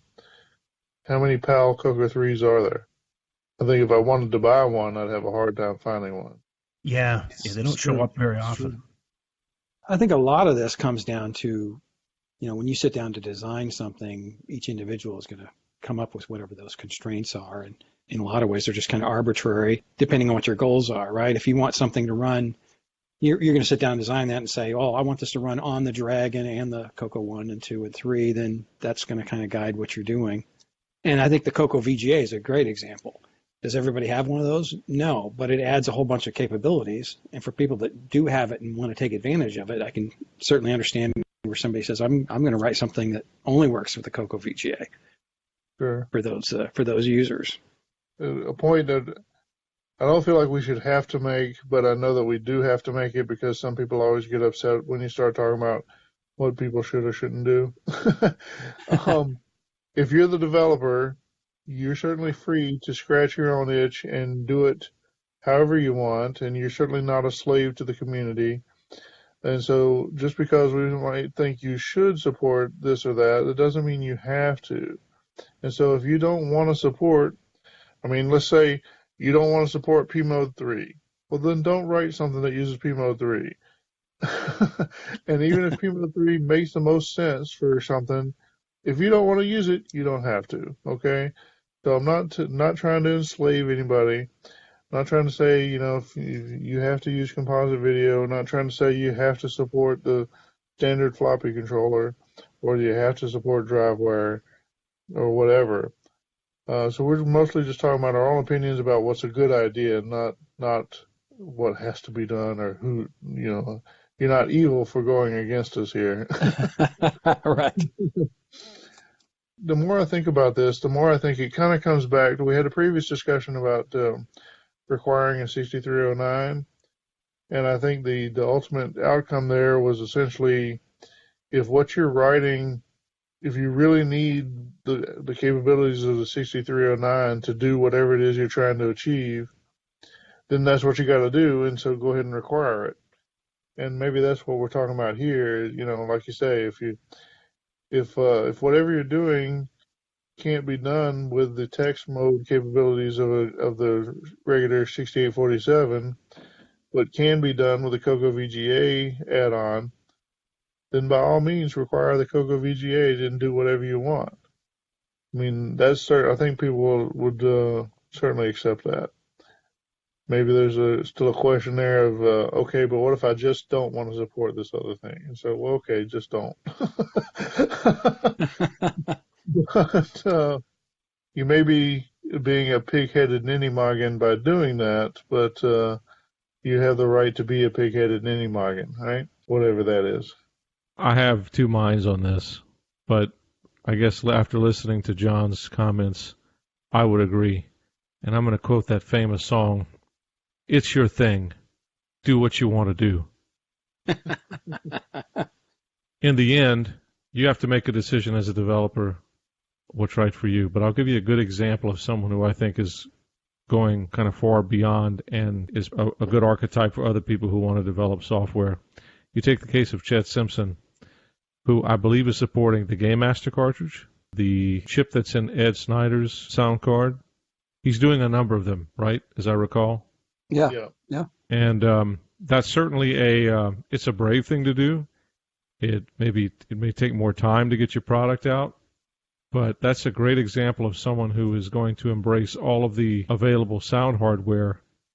And when you do something like that, I think you appeal to obviously the greatest possible audience. So Sure. I would encourage people to do that if they can, if it makes sense. Certainly in the context of a game where you're using sound cards, it's probably tenable to do it. I would encourage people to try to make their product as broad as possible. Well, cool. Well, that I think that probably is the key to being well loved is try to support everyone, to have a version of whatever you're doing, support hardware that everyone has, even hardware that's kind of direct substitutes for one another. Is that totally practical? I don't know. In many cases, yes. Your floppy controller, the CoCo SDC, or DriveWire, and or Super IDE or whatever. But in some cases, you may have written specifically to use the streaming API that's available on CoCo SDC or whatever. If you need it, sure, it makes sense to use it. If you don't need it, why are you using it? I mean, if you still want to, I can't stop you, and I'm not going to try. All right, well, have we trampled this one? I will make one more comment. Actually, with regards to developers dictating configurations, I think it's been working very well for Curtis Boyle and Bill Noble with Nitrous 9, the ease of use. I think they have a set of standards that they're following right now so they can make good progress, and I believe Curtis said they may go back later and try to fill in other configurations, but so far that strategy, I think, is working for them. No, that's true. And that almost was a necessity because, the nature of the beast, you can have such a wild west of configurations under Nitrous 9 or OS 9. To make headway on the ease of use part, they kind of had to tame the other variables. This is kind of akin to the old how Apple hardware, Apple would tend to have a limited choice of hardware options just because they only offered so many Apple computers, whereas PCs of the comparable day might come in 1,000 varieties. And so as somebody who worked inside of an operating system vendor, that was something that we could sometimes envy Apple of only having to support one USB controller, one or two network controllers, one storage controller, whatever, whereas we're having to support 15 network controllers and 12 different storage controllers and even 4 different USB controllers. And so yeah, certainly dictating configurations just as part of the grander plan, I guess, sometimes has to be done. As Henry Ford said, you can have any color you want as long as it's black. Right. Right. And so, like I said, that may apply more to system-oriented stuff than it does to, say, a game. But there's probably ways that it could apply to a variety of situations. Why don't we shut this one down? We'll take another break, and we'll be back with the rest of the show. Oh, howdy, partner. Time for timing. Do you ever have that coding feeling after school? Boy, I do. I'm just itching to write a good program. When I'm trying to write a program I like, I hanker for a CoCo 3. Here's a neat little trick that looks really slick with parts from Radio Shack. Here's a neat hardware hack. Come on. Here's an easy way to add a power-on indicator. Just attach an LED in series with a 470 ohm resistor between 5 volts and ground. Look, power's on. When I have data to place into mentioned arrays, I hanker for a CoCo 3. When the screen needs to be set to a new, brighter color set, or anytime I want to program in C, I hanker for a CoCo. An Apple II's a no-no. The CoCo is a winner before or after dinner. I hanker for a CoCo 3. Yahoo! All right, hello all. This is John Linville, back with this month's tech segment for the CoCo Crew Podcast. This month, we're going to talk a little bit about, using a spreadsheet to generate a table. For what? Well, so in general, tables are often useful when you're writing code for mapping, mapping one set of values to another, particularly mapping inputs or outputs to values that are used in your program, or values that are used in your program to the outputs, whatever. Often these are relationships that could be computed. In this case, we're going to be talking about music notes, so you could compute what's going to happen here as you use them, but it takes a little extra time. It can be slow. And in some cases, it depends on, I've certainly seen tables that are used to do illogical or I'm not sure what the right term is, but mappings that aren't necessarily mathematically determinate. I'm not sure in that case if a spreadsheet would be much help either, but in this case, for a mapping of musical notes over to a set of register values for setting on the Game Master cartridge, the SN76489 chip, it's pretty useful to have a spreadsheet. Of course, spreadsheet or worksheet tool. Particularly in this case, we're going to be using Google Sheets. I'm not going to walk you through all the ins and outs of using a spreadsheet. Using $C instead of C for specifying specific columns or anything like that versus relative columns. That's in the spreadsheet if you want to check it out. But anyway, the point is just to kind of make you aware. Sometimes it's useful to use a spreadsheet to do some calculations, especially for things that might be changing. And then you can export the spreadsheet. What I did was export the spreadsheet out to what's called a CSV, or that stands for comma separated value file format, which literally is a file with nothing but numbers and commas in them. And the commas delineate the different cells of a spreadsheet. And so you can edit those down to the cells you're interested in and put them into a table in the source code, and then access your table with your array index and get the value you want. Yada, yada, yada. Anyway, like I said, I'm not going to go into too much detail about that sort of stuff. I want to talk about how the spreadsheet itself is formed or why it's formed. When you come up with tech topics for the podcast, sometimes it's kind of hard to think of useful topics or interesting topics or whatever, and a lot of times we fall back on things that we're actually working on that week or month or whatever. And that's the case here. In the past couple of weeks, I've been working on a tool that maps what's called a music macro language, which is another name for the data format used by the play command in Extended Color Basic. Mapping that little mini language out to register values that you can load onto the Game Master cartridge's sound chip and play music on it. To do that, the notes are specified in there. It's a text file format, but in a way it's analogous at least to typical sheet music. And so the notes are specified by common names, and you need to be able to map those names out to register values for the Game Master cartridge. And so I set up a spreadsheet and to do this task. And The URL for the spreadsheet will be in the show notes. If you want to look at it while you're listening, I'll wait. Okay, glad you're back. So if you look at the top, there's a couple of settings at the top that you can change if you want to. There's one for the master clock, which is set to 4 megahertz or 4 million by default. That's the clock, the oscillator that I'm using on the Game Master cartridges that I've built. You can change it out, and if you want to produce your own games, but using the Game Master cartridge, you could change the clock to a 2 megahertz clock or an NTSC frequency clock.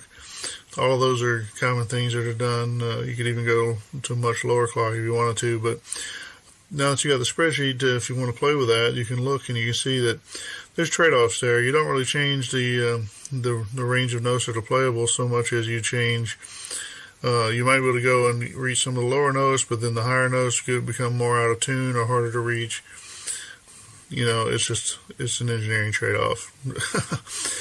Anyway, another value you can play with in the spreadsheet, which might be more interesting to you, especially if you're more of a musical person, is there's a value for setting the frequency for the note known as A4.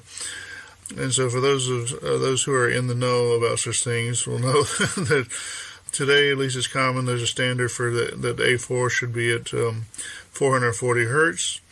But in the past, the value for A4 has been in a number of different frequencies, depending on which, maestro is involved and which time of year or time of, the past or whatever, which era.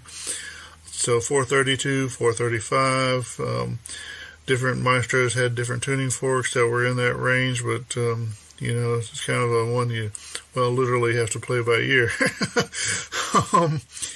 Anyway, so if for some reason the modern 440 hertz standard is not to your taste, you can go in here and you can change that, and the frequencies beneath will change appropriately. And so you could, like I said, you could do a different set of tunings. That's up to you. Let me just go backwards a little bit.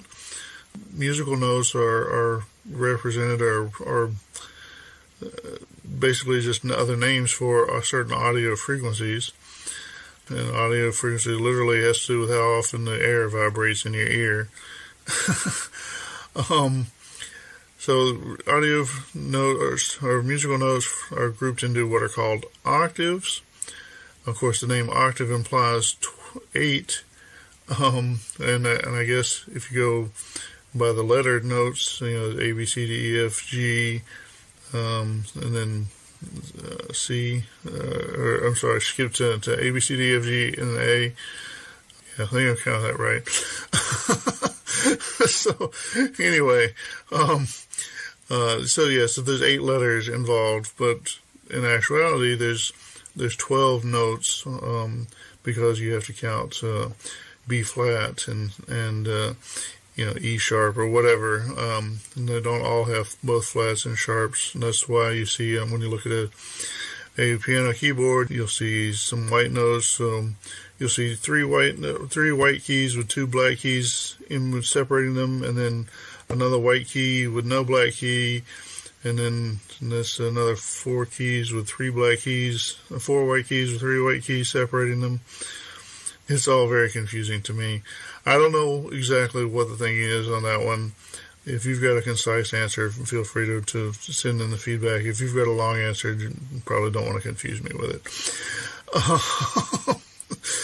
Anyway, in the spreadsheet, I've grouped the notes by octave, which, like I said, is actually 12 semitones. Each octave has the same set of notes by name, and so it's a little confusing. And so that's where you get like A4 is a specific octave, the A note in the 4th octave, versus there's an A3 and an A2 or whatever. Notes that are of the same name but in different octaves have frequencies that differ by a power of 2. So, for example, like A4 is 440 hertz, A3 will be 220 hertz, A2 will be 110 hertz. And if you were to go from A4 up to A5, that'd be 880 hertz.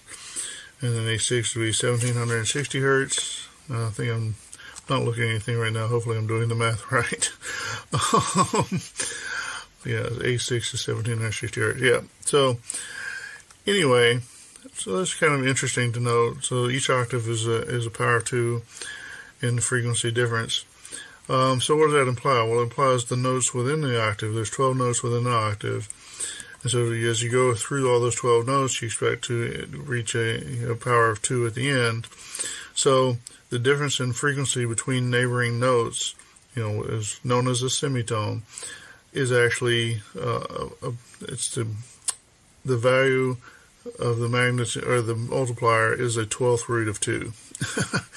And that value is approximately 1.059463094.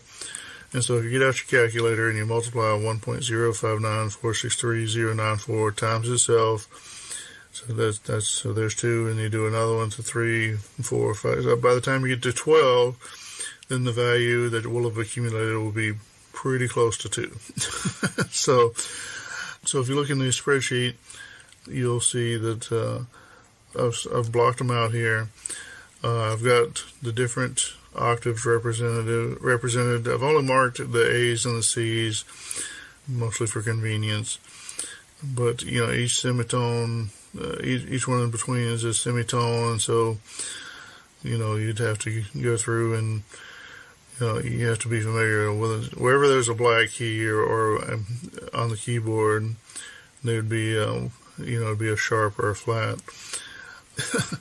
So anyway, in the spreadsheet, you'll see, so A4 takes its value directly from the A4 setting you put up in cell B5. But all the other A notes are a multiplier, are set by a multiplier from that, the A4 value, which of course is in cell B$5, which is really just cell B5. But so anyway, so all the A notes are anchored to the value of A4. So within the octaves, the very first note listed is A0, and then the next note down is the A0 note multiplied by the 1.059463094, and then the note below it is the note immediately above that times the same value, and so on, so on, and so on, until you get to the next A value, which of course is anchored based off of your A4 value. So it's all just a bunch of math, but that's how we're determining the frequencies we're trying to hit to be tuned against the A4 standard. That's basically your column B of the spreadsheet for the most part. Before we move on, you'll notice I've got A0 through B8 represented in the spreadsheet. Given the default clock of 4 megahertz and an A440 value, A4 as 440 hertz, which really doesn't change this much. But anyway, you're not going to be able to play all of those notes on the SN76489 given that clock frequency, and probably given any clock frequency actually. And it's just a matter of, depending on the clock frequency, which notes you might not be able to play. But so with the default settings, you will not be able to play notes A0 through A2. That's roughly the lowest 2 piano note octaves. So they're not going to be able to be playable by the GMC. So in terms of a piano keyboard, you're talking about the leftmost 25 keys on a standard 88 key piano keyboard. It doesn't sound great, but if you're dealing with a 61 key or a 49 key piano keyboard, you're talking about the leftmost 10 keys. That's a little bit better. Realistically, these are fairly low notes. You can still play plenty of music perfectly in its normal pitch. There's a lot of room at the top there. We go all the way up through A8. If you do need to play a song that dips that low, usually, generally speaking, you can shift it up an octave, and which, like I said, represents just doubling the note frequencies, the frequencies of the various notes. But play it up at a higher octave. And so if you can't deal with the notes that range from, just above A2 to A8, that's roughly 6 octaves, you might need to find other music. Also, if you really need those low notes, Low notes, they're probably more amenable to being played with just a plain old square wave like what's available with the 1-bit sound on the CoCo. Just generate your own square waves. Low notes don't take a lot of CPU service. You might still be able to get some other work done. Or either way, at least you'll be able to do it right on tune with with some cycle counting or, some of the what's available. With some clever programming in the CoCo, you should be able to play on that 1-bit output, which does get mixed in with the GMC. So if you really need those low notes, there's a way to get to them. That could be a topic of a different talk, but not today. So what's the next column there? Column C. Column C, that's the value, the register value that needs to go into the tone generator. The tone generator is essentially a clock divisor, dividing down that 4 megahertz clock down into the actual tones, the square wave output that you want to use for audio. And it is a maximum of 10 bits output, so 3FF is your maximum output there. The formula actually is your input clock, which, by default, that's going to be 4 megahertz, divided by the product of 32 times the frequency that you're trying to reach. That's all encoded into the spreadsheet. Like I say, you'll see that the first A0 up through A2, actually, the one beyond A2, A sharp 2 or whatever, you'll see the 3FF value comes out. All but, A0 through A2, and if you try to play any of those, they're all going to come out sounding exactly like A sharp 2. So I say you can't play them. I mean, you can play something there if you don't mind that it's all the same sound, but it gets a little monotonous. So you really can't use anything up until that A sharp 2. So move on. That divisor, once you have that value that you want to use for your register value, it needs to be encoded across 2 bytes to write to the SN76489. Of course, they both get written to the same address at FF41. The ordering is a little bit funny here. And so I've got them split out into first byte and second byte. Now, the second byte, let's talk about the second byte first. The second byte includes the most significant 6 bits of what you're writing. That's just the way it is. That's the way the hardware works. Now, if you go back to the first byte includes the least significant 4 bits. So it's a 10-bit value.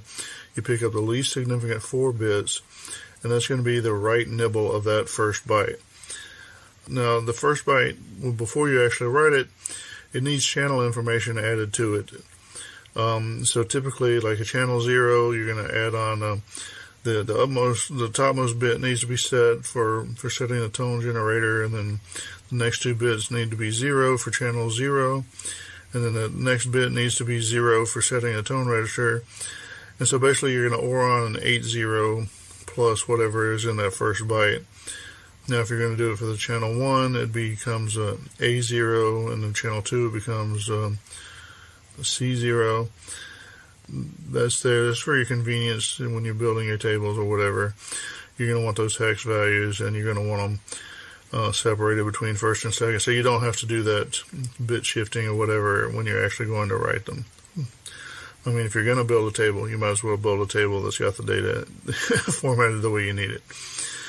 You can use this data, like I said, all you got to do is add the channel information. Not a big deal.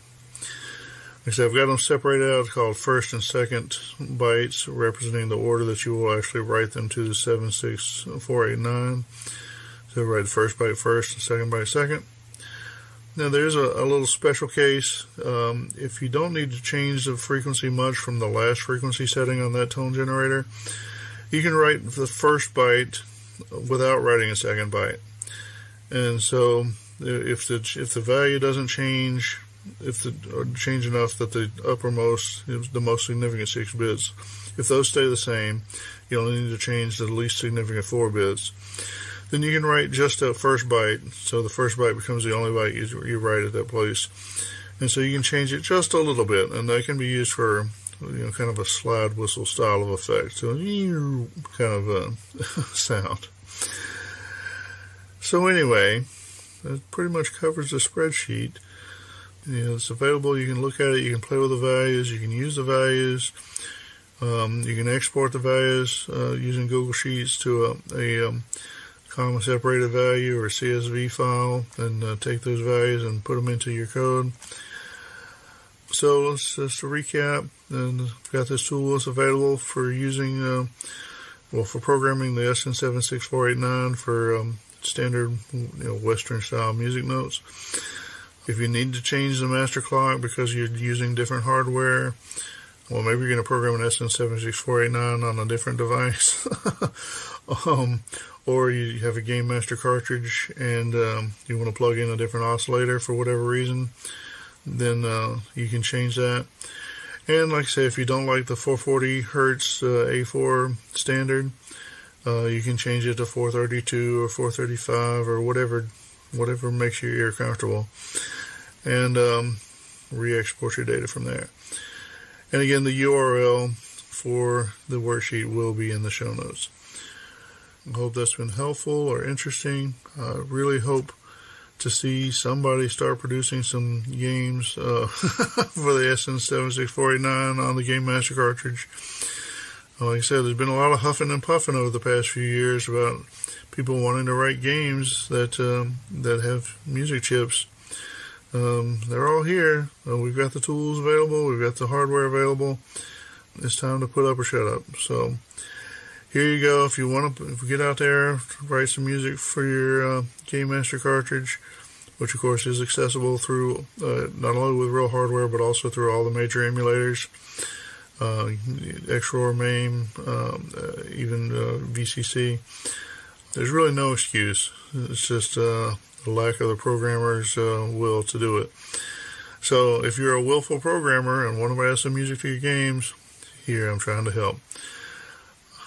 I hope you've enjoyed this. I hope you like it. CoCo forever. We'll talk to you next month.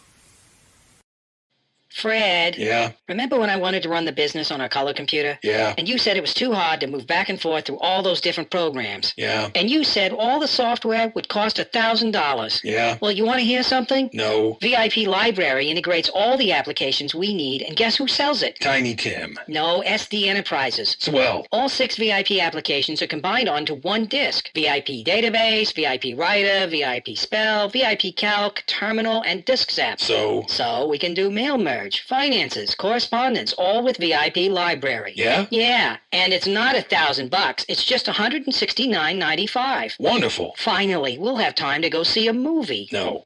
VIP Library, the only integrated application suite your CoCo will ever need. Okay, climbers, this is avalanche country, so let's keep it quiet. So what have you been up to lately? Oh man, I've been having a blast with my TRS-80 Model 3 and 4. What's making it so fun?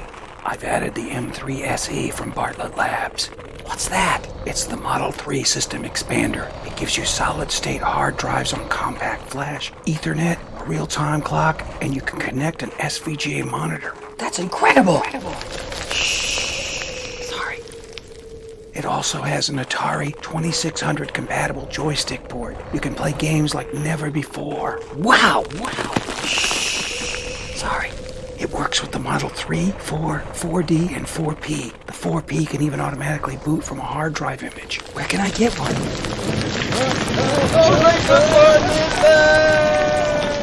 Get carried away with your TRS-80 Model 3 or 4 with the Model 3 System Expander. Visit bartlettlabs.com for details and pricing.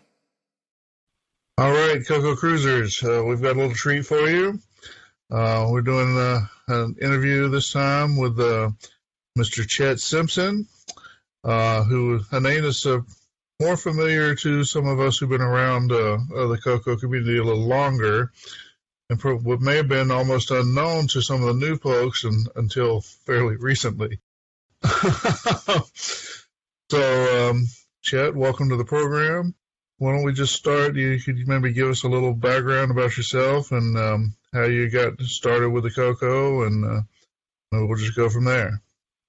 Sure can. Thanks for having me. It's been quite a long time since I've had any chats with anybody in the community, so it's really good to be back and talk to some of the active users. So thanks again for having me. Sure. So I guess we can go back and start long time ago. 1983 would be a really good year, really good year. You got 3 really good events that happened this year. First is Return of the Jedi was released. And that's actually kind of significant for me because at the time I was living in Yuma, Arizona, and if you remember the opening scenes with the sand barge, that was actually filmed outside of Yuma. Yeah, so when they had the premiere of the movie, it's a small movie theater, but they brought out a lot of the models that they used for shooting it. So right, so we're going through the whole thing. They got the Millennium Falcon and all this out there. So we had that. Had Return of the Jedi, and then the second really big event, and particularly for me, was the movie War Games. Oh yeah. That really kind of inspired me to start asking my parents more and more for a computer. So we started looking at things like the Commodore because they had one on the base at on the PX, so it was really easy to see, but there was nobody around to help. Nobody there really knew anything about it. Same at Sears and a couple of the other stores, and so we went over to the Apple store. They actually had an Apple store back then. I think it was like $2,000. Yeah, somewhere around $2,000 for you had your computer, your monitor, and all that. And of course, in 1983, that was actually that was a considerable chunk of money. Oh yeah. So then we ended up over at Radio Shack, and they were helpful. They actually knew the computer. We felt that if we needed help with it, we could get it. And so eventually, what happened was, we went into Radio Shack, and my mom went ahead and applied for the credit. Got it, and it was like $525 on a Sunday. And I'm wanting my computer. I was like, we're getting it. And the guy's like, well, we might be able to bring it out. Guy was totally messing with me, and I about lost my nut. I was like, no, I want my computer. And it was one of the 64K big cases with the low profile keyboard. And it was an awesome machine. It was my first computer. So yeah, it was really good to get that and get into it. During that summer, actually, four events, and during that summer, I had taken a computer class. There was Mr. Dalton was the teacher, and we started doing these exercises. Even basic stuff, printing stuff on the just the screen, getting input, and then we started doing things like drawing a dot on the screen. And I'm sitting there, I'm like, okay, I got the dot on the screen. Now what? So and I was a really big fan of Battlestar Galactica, so I started making it move back and forth. Right. And there's this girl sitting next to me. She's like, if you keep doing that, you're going to get in trouble. I'm sitting there thinking, what? I'm like, no, I'm doing what I want to do. And, Mr. Dalton comes by and he's like, oh, that's cool. You're going to keep doing it. And I just looked at her. I was like, yeah. That was another one of the things that, helped me get into, computers at the time. So it was a good time. I walked out with the color computer, a couple of joysticks, issue of Rainbow. I think I had an issue of Hot Cocoa as well.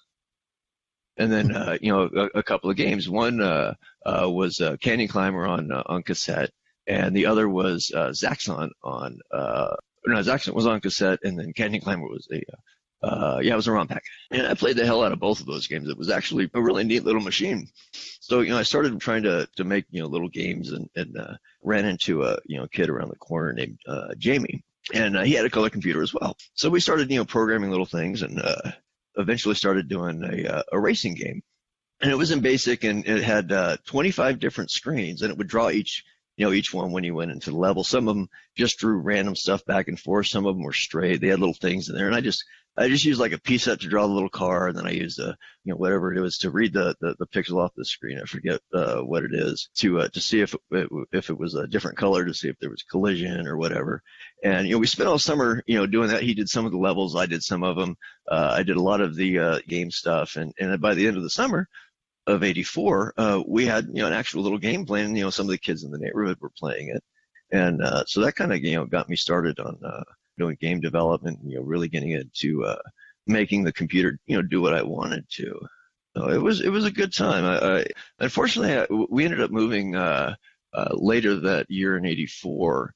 My dad was in the military, so we got transferred.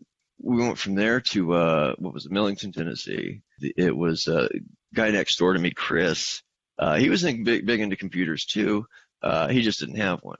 And I met this other guy, Tim Gasick. He introduced me to modems. He had one, and he dialed up a couple of boards in town, and I started getting online and talking on the different boards, and I didn't have a modem myself, so I could always bug my mom to take me over to him, especially on the weekends, so that I could get online. And it was actually him that had he used to use OS 9, and I had never seen it before, and I was just like, yeah, that's kind of stupid, man. Because I was used to, it coming up, and I really had no clue of what OS 9 was at the time, and I really didn't understand, the flexibility and some of the power that it provided you even back then. Kind of wish I had, because I think it would have changed some of the way that I implement some of my applications in the day. We were only there for a year, but hanging out with Tim, and it was really more of a kind of a gameplay kind of thing. As I would go over to his place and play games. He'd come over to mine, play games. There was never really any any programming involved or anything, but a whole lot of gameplay. We were getting ordering games out of Rainbow and Hot Cocoa. Some of the really good ones that were coming out at the time, like Popeye or the Sailor Man, Donkey King, and all of those that were came out later. When before the CoCo 3 came out. So that was, it was really kind of a laid back year, I guess, as far as programming goes, because I didn't really didn't do a whole lot that year. It was more of just getting adjusted to moving and stuff. It was a good time. I really enjoyed getting online. We had limited access to CompuServe every once in a while through one of his friends, and that was really interesting to chat with somebody else, which you could actually do back then. They did have a chat room. So yeah, it was really good. So did you go from a CoCo 1 to a CoCo 2? Or did until you got your CoCo 3? No, I had my CoCo 1 until I got my CoCo 3. And did you get the CoCo 3 as soon as it came out? Were you kind of I got it 2 hours after it hit the store. Wow. I was both Eric and I, we knew the managers at the stores. And if any CoCo came in at any time, at anywhere in town, we were going to know about it. This was in Vegas? Yeah, this was in Vegas. So we had the entire city covered. We were going to get those computers. Right. So you knew the CoCo 3 was coming out. I was subscribed to Rainbow. I paid attention to all of the things, and that's and that was one of the good things when I was in Tennessee, because that was being closer to the Midwest, particularly Chicago. I had the opportunity to go to my first CoCo Fest. What year was that? That was 85. 85. Cool. Yeah. Yeah, that was the spring of 85. It was at the I actually forget what it was, probably the same hotel that it always was. So and I was excited. I was like, I'm going to Rainbow Fest. I'm going to see Coco Cat. Probably going to punch him in his face because I can't stand him. He was just too cute. He was just too cute. My dog wanted to eat him. And so the day comes. I'm ready to go. Delta goes on strike. Oh, damn. Oh, man. Yeah, I was crushed. I'm like, what? Luckily, we were able to get on another airline and flight, and they were actually able to get in there almost on time. I think we missed a little bit of kind of the opening stuff that they had on Friday. It was really, really, I could not wait to get there. It was just one of those, those really good moments, because you meet a few people, usually your own age, you're playing a lot of games, you're trading a lot of information. Now you're at a show with people from all over the place who are sharing your same interests. They all have the same interests that you do, that you're all talking about the same things. You get so used to certain terminology. There's terminology that we use with the CoCo that you don't use with, like, the C64. They've got their SID, we've got the gimme. Theirs does music, ours does graphics, obviously. But you mix those up. You got all these acronyms and stuff that really don't interchange. So these are people who are talking the same thing that you do. They're talking about they've been reading the same magazine, they have the same information, and y'all want to do something. So it was really, really good to be around a lot of those people. This was a time where you had a lot of games going on. There was a lot of activity. I don't think that the CoCo 3 had even been announced yet. So the focus on the CoCo 2 was much greater. So you had a lot more activity on it. So it was a much greater experience, I think, than what you saw in certain other fests where you had your CoCo 2 stuff, your CoCo 3 stuff, and this CoCo stuff kind of drifted away. And then your CoCo 3 was kind of dominant, but then Candy kind of pulled the rug out from under everybody and just said, bye-bye. And that kind of, so, as that progression, so it was, it was really kind of a key time, I guess, particularly for me, in my memories as being one of the more active times within the CoCo. But then again, I didn't get to a whole lot of fests. I mean, that could have gone on for quite some time, but by the next time I got to a fest, it was a slightly different atmosphere. And I think that was maybe 88 or 89. Mm-hmm. Going to the Rainbow Fest was great. I got then I think I picked up, I think Graphicom, and maybe one other game. I don't remember what it was, so it must have been crappy. Mm-hmm. But I mean, and you did have some of that, with the CoCo. But it was a great experience. We did the breakfast. We went to all the events. They had the speakers and all that. So for a 15-year-old kid, that's that was kind of the highlight of that summer. And 85 was actually another good year, because by the end of that summer, my dad had finally decided to retire from the Marine Corps. He'd been in for over 30 years. Basically, he went in as a private, retired as a commissioned officer, as a major. And, of course, hometown being Vegas, we decided to move back. So, we moved back to Vegas. I'd been back for about a month, and I was looking through Rainbow, and I noticed that Circom was in town. I was like, oh, hey, let's go there. Of course, I'm thinking that it's like a computer store. Mm-hmm. So I convinced my mom. I was like, "Hey, let's go to Circom." Yeah, I didn't call the number to verify. I'm a kid. What do I know? So I'm 15 years old. What the hell do I know? So we go and we get there, and it's his house. I'm like, right. Oh man, I hope this is the right place. I mean, I didn't see any bands around, so I wasn't exactly worried. But so I go up and I knock on the door, and the owner of Circom, Bill Vergona, he answers the door, and I introduced myself. I was like, "Oh yeah, you're CoCo." People stop by his house all the time for this. It was just like it was it's like he was expecting me to show up. I was like, "Wow." So I walk in, and he's got his garage converted, and it's all computer stuff. He's got one of the original Macs sitting over there. He does his desktop publishing on. He's got all this work area where he does his hardware stuff. And, he's got a couple of CoCos set up. And we're talking, and I'm looking at his, software. And, of course, he's still going to sell it to me, which was cool. I mean, I understand that. Kid shows up at your door, you're going to sell him something. Right. And so, it was cool. And so he gave me a number to one of the guys locally, Alex State. So, he gave me his number. I gave him mine. I called Alex, hooked up with him. Just, general, CoCo stuff and, getting to be friends. And then we're going to the meetings on it. And get home one day, and there's a message on my machine from Eric. And I'm like, oh, okay. So I call him back, and no, he called me directly, and I actually answered the phone. The number was actually Tim, who ended up on my message. But anyway, so he calls me up. We start talking, and some of the stuff is stuff people have never actually ever heard before. There's actually, there's probably tidbits in here that Eric doesn't even know about. So, we start talking on the phone, become, friends real quickly. We've been best friends ever since. You're talking about Eric Cricklow? Eric Cricklow, yes. So this goes on for some time, and of course he's on the other side of town, and anybody who's been to Vegas recently should know it's never been like this. We actually didn't have freeways until about 20 years ago, and even then it took him a good 10 years to really get it out to where I lived. And he was on the other side of town. So, at the time, it was actually a pretty long drive to get, from one place to the other out here. So, but he convinced his dad to bring him out. So, I'm excited. He's coming out. It's going to be awesome. We'll spend the day, coding or whatever, talking, playing games, whatever. Knock on my door. I look out the window, there's a truck out in front of my, park out in front of my house. Okay, well, that's got to be him. People just don't randomly park in front of my house like this. So I run downstairs, and I open up the door, and, I'm standing there, and the first thought that pops into my mind, there's this kid standing there. He's holding this box of discs. But the first thing that pops into my mind is, Black people don't use computers. Oh,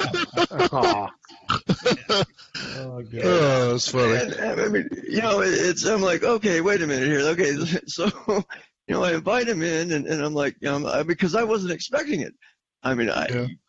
It just never really had dawned on me that he was anything other than white. I'm some dumb kid. I've been spent my life on military bases and around officers where at the time there wasn't a whole lot of African Americans in positions like that where you encounter him at any given time. So I didn't have a whole lot of black friends when I was, a kid. So that's the first thing that pops into my mind.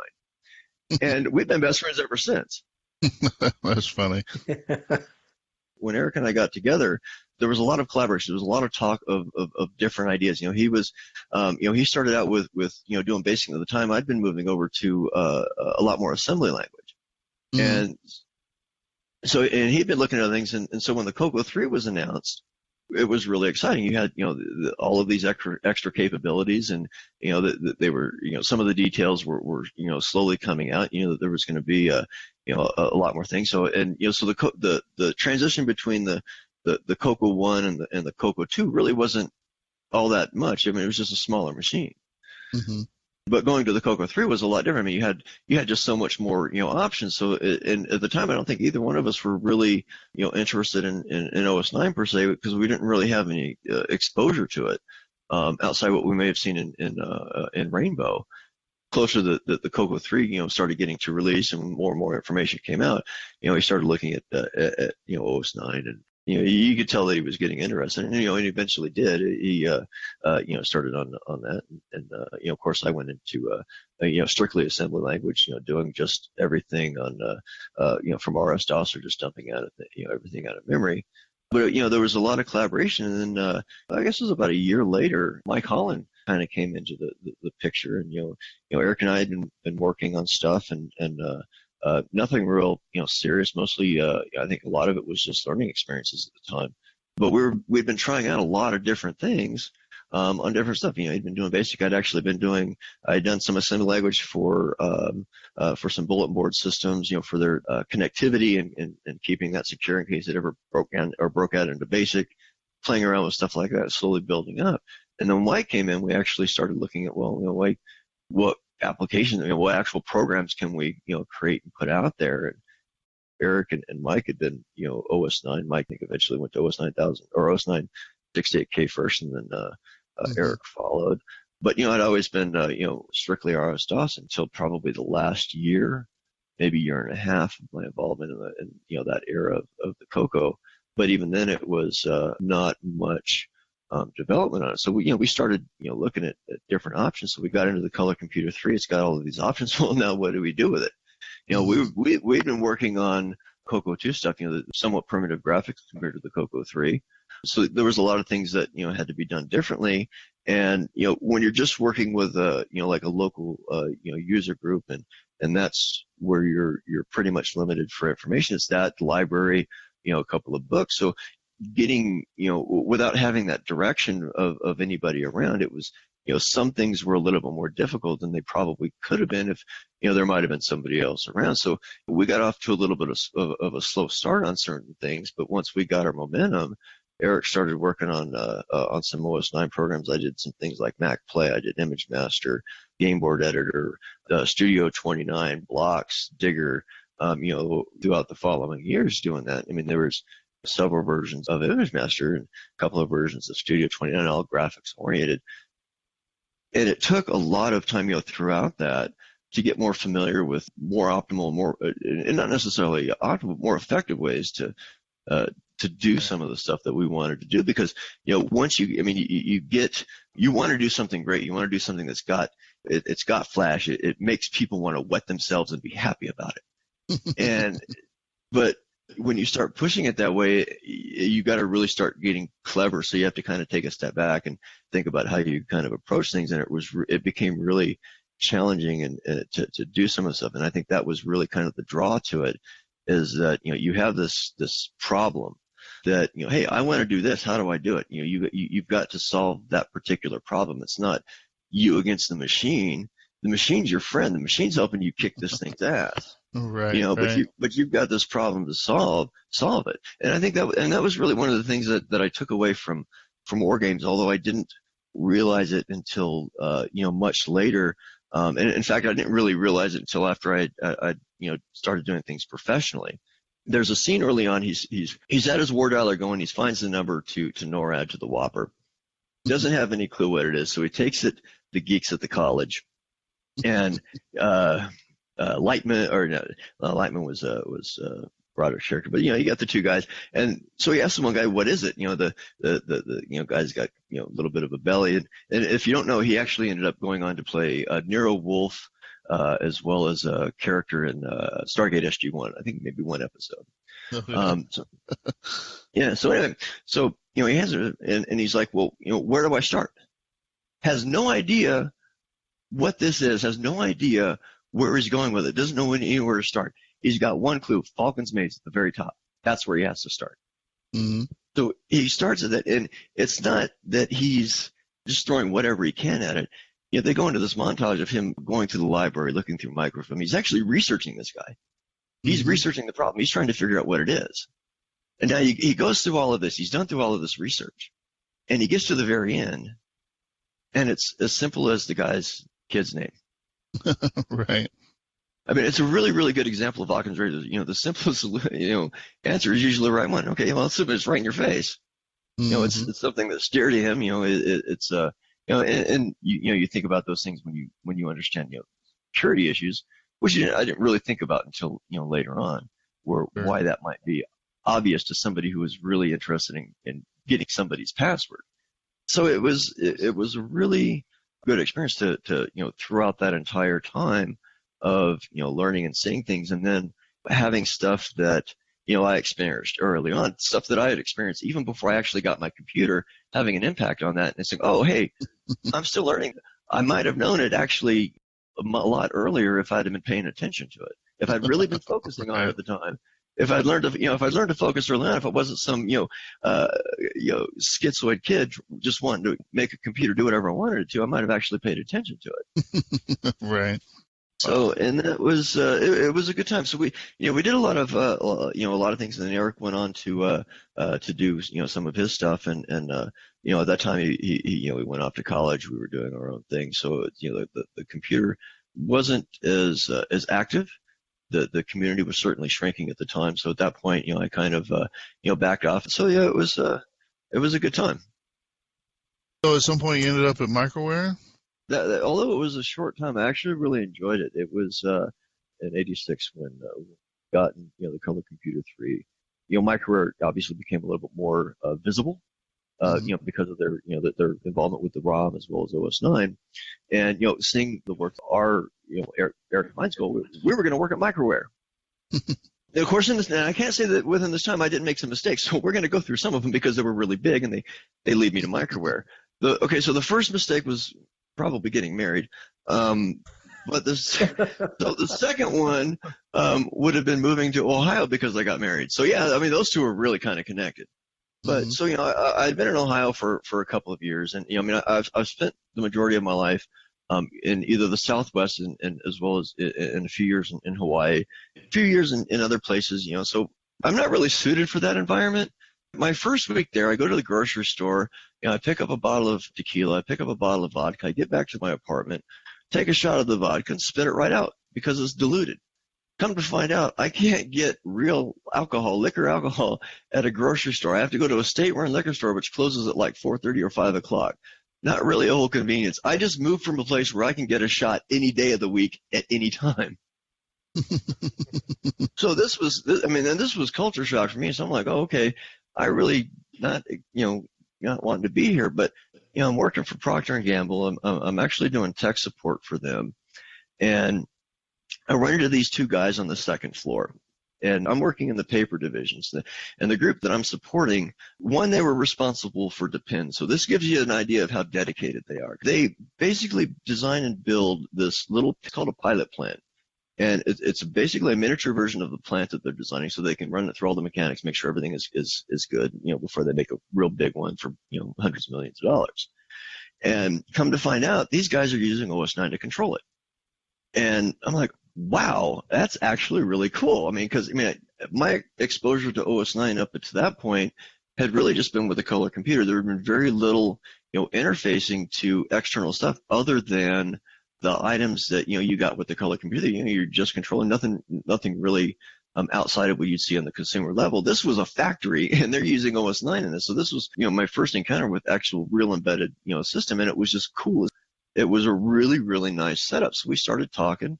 They were more active in the, kind of the OS9, real embedded, work, not really the CoCo community one, but, they were active in there occasionally, and they knew microware. And so let me actually come up and hang up and actually, code some of the stuff. And so I actually started getting a much greater interest in OS9 on the 68K. And I got a call from Eric. He was working at microware. I was like, oh, that's cool, man. You got there. He's like, yeah, hey, guess what? They got another position. I was like, oh, yeah, get me out of here. But I didn't realize at the time what I was agreeing to, because I was going from Cincinnati, Ohio to Des Moines, Iowa. That wasn't exactly my best moment of decision making. It really didn't work out too well for me. Working at microware, when I went there, Boise, Joel, Alan, I met a lot of great people. Susan, Gopal, Eric Miller. He was there for a short time. He'd left shortly after I got there. Got to actually hang out, talk to him a little bit. He was a really big figure in the OS9 community. So yeah, it was a really, really good experience. I met a lot of people, and it was really the first good professional programming job, because we were working on, interactive television. We were working on things that digital broadcast, things that were at the forefront of a lot of the stuff that we're using now, like HDTV, video on demand, things like that. That's the stuff that we were working on.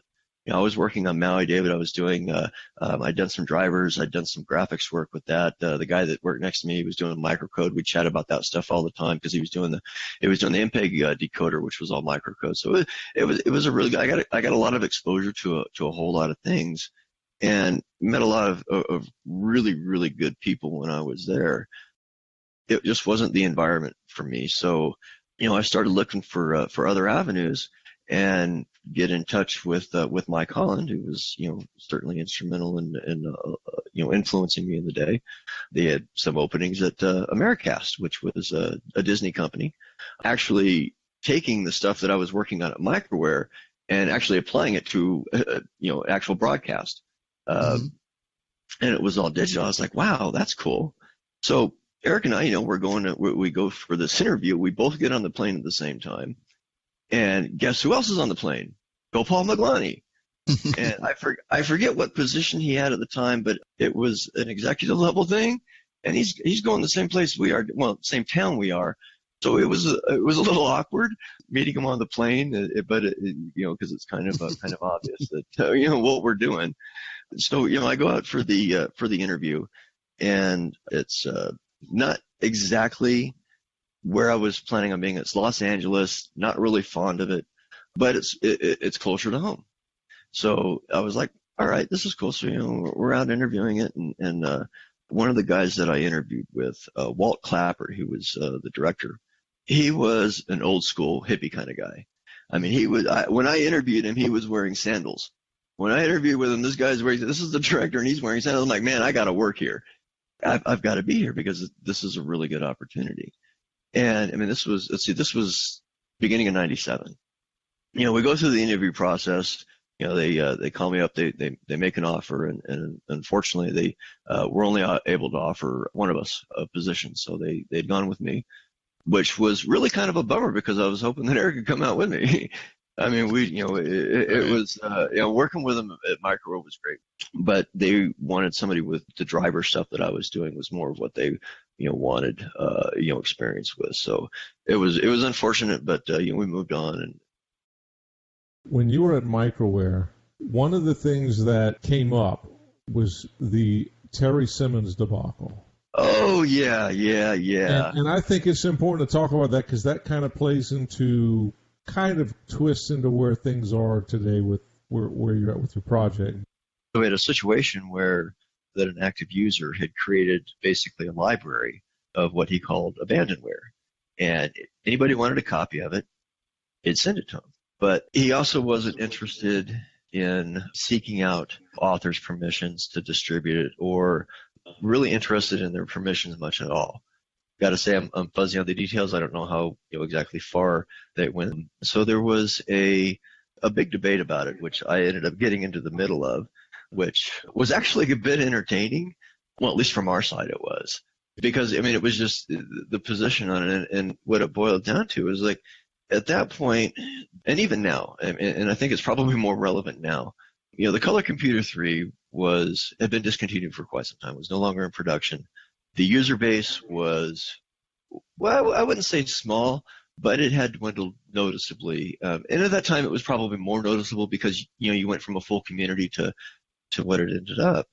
Obviously, getting software was going to be, difficult. And it was very disheartening to see that because, as a software author, and particularly someone who knows, the ramifications of both sides of it, understanding that there's, it's more than just a moral issue. I mean, it's really just a matter of, if there's somebody in the community that says don't do something, respect it, particularly if it has something to do with their property. And that's what it boils down to. Now, most people aren't really going to care about whether or not you copy their software right now. It's old, and that's fine, but it's the attitude about it. It's not that, okay, you're copying software, you're being a pirate. Don't be a dick about it. I mean, don't come off and say, I'm going to copy it anyway because I can do it, because nobody's ever going to say it. You're not making any money. It doesn't matter whether people make money off of it or not. It's intellectual property. It is property. It belongs to someone, and they should have that control over it. Now, if you copy and they come to you and say, don't copy it, you say, okay, I'm not going to do it. That's fine. Respect them on that. At least respect them, and you're going to have a bit better response in actually getting them to release the rights to their software, or at least say, hey, go ahead and do it.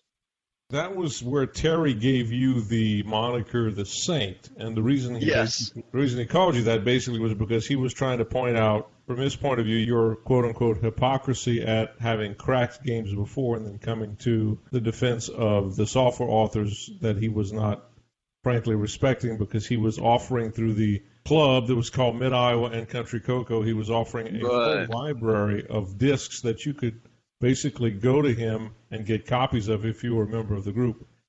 Yeah, in fact, and that was the thing, though, that I couldn't understand, because I never hid the fact that I cracked that, or cracked, games back in the day. I was never shy about it. I admitted it.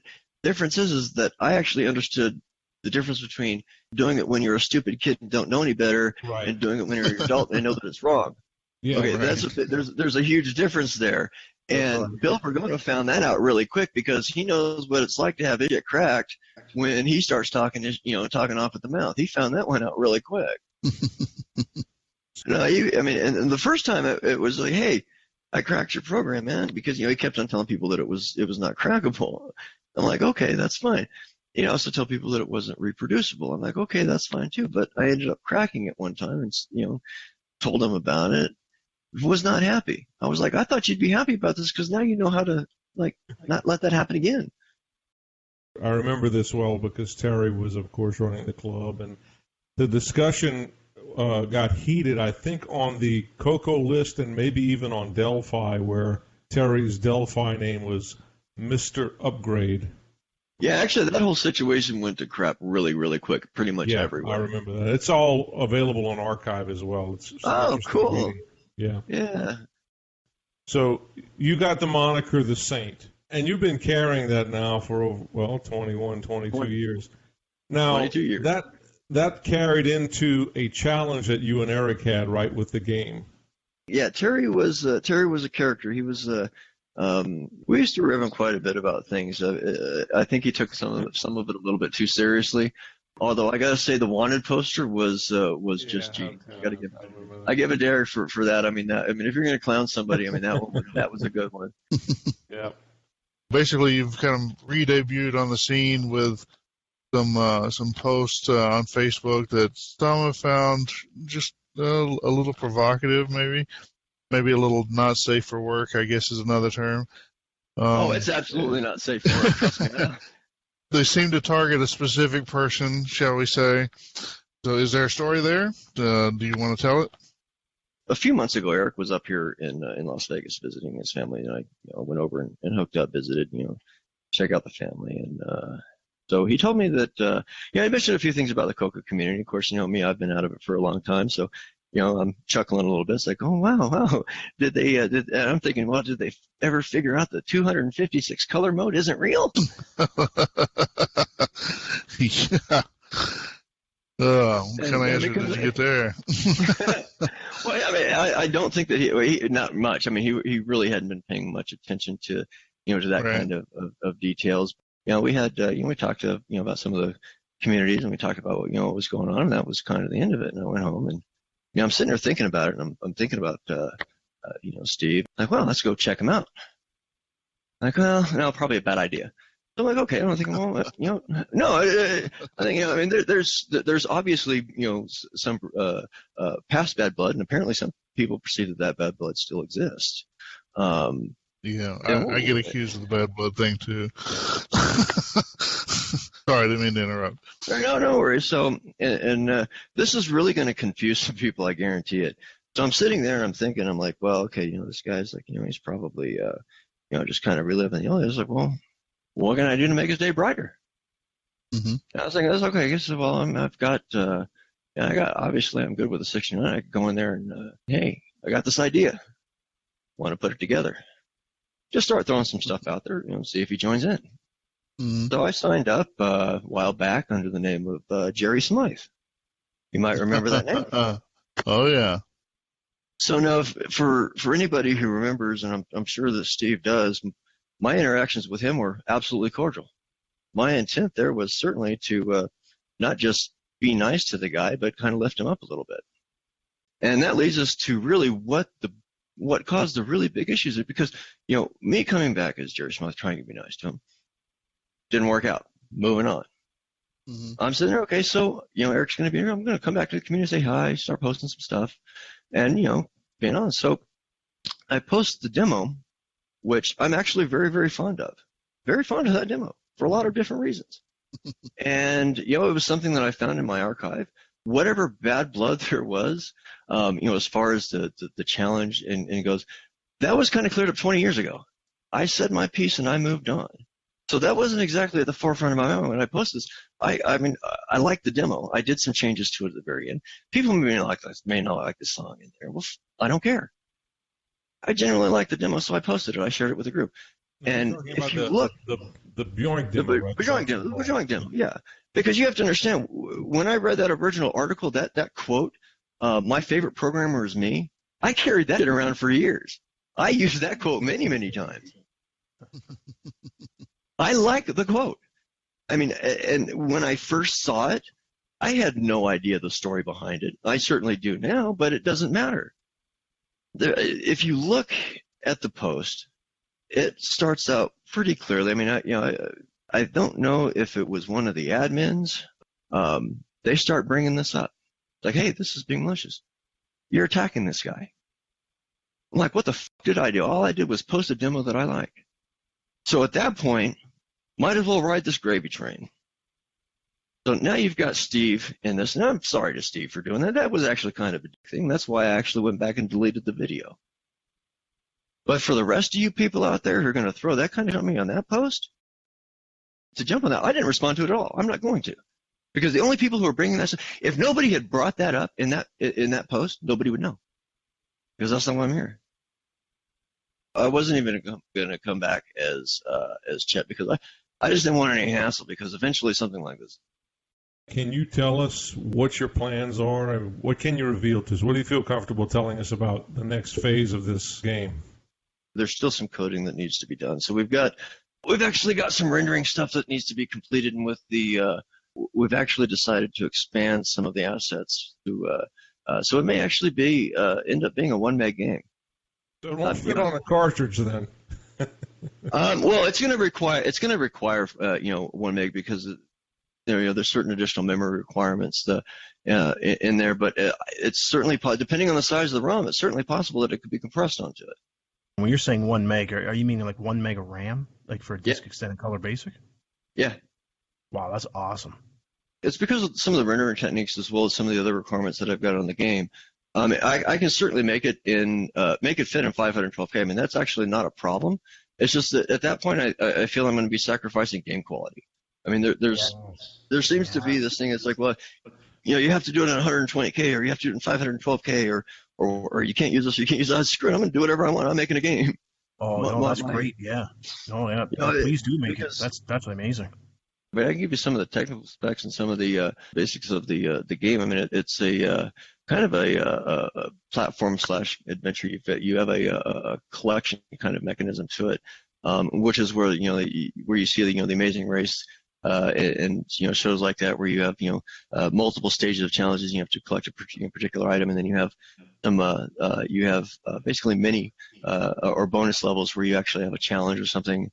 And that's actually where some of the more creative things come in, because we've got a little bit more to work with, because we can swap out a different graphic set with it and use a completely different tile set with all of the current stuff that we're using, so we can actually have a much more richer environment. That's where that extra memory comes, that extra memory usage comes from, is having it not always be the same between all of the different things. I mean, there's too much commonalities between a lot of games. You want to kind of mix it up a little bit.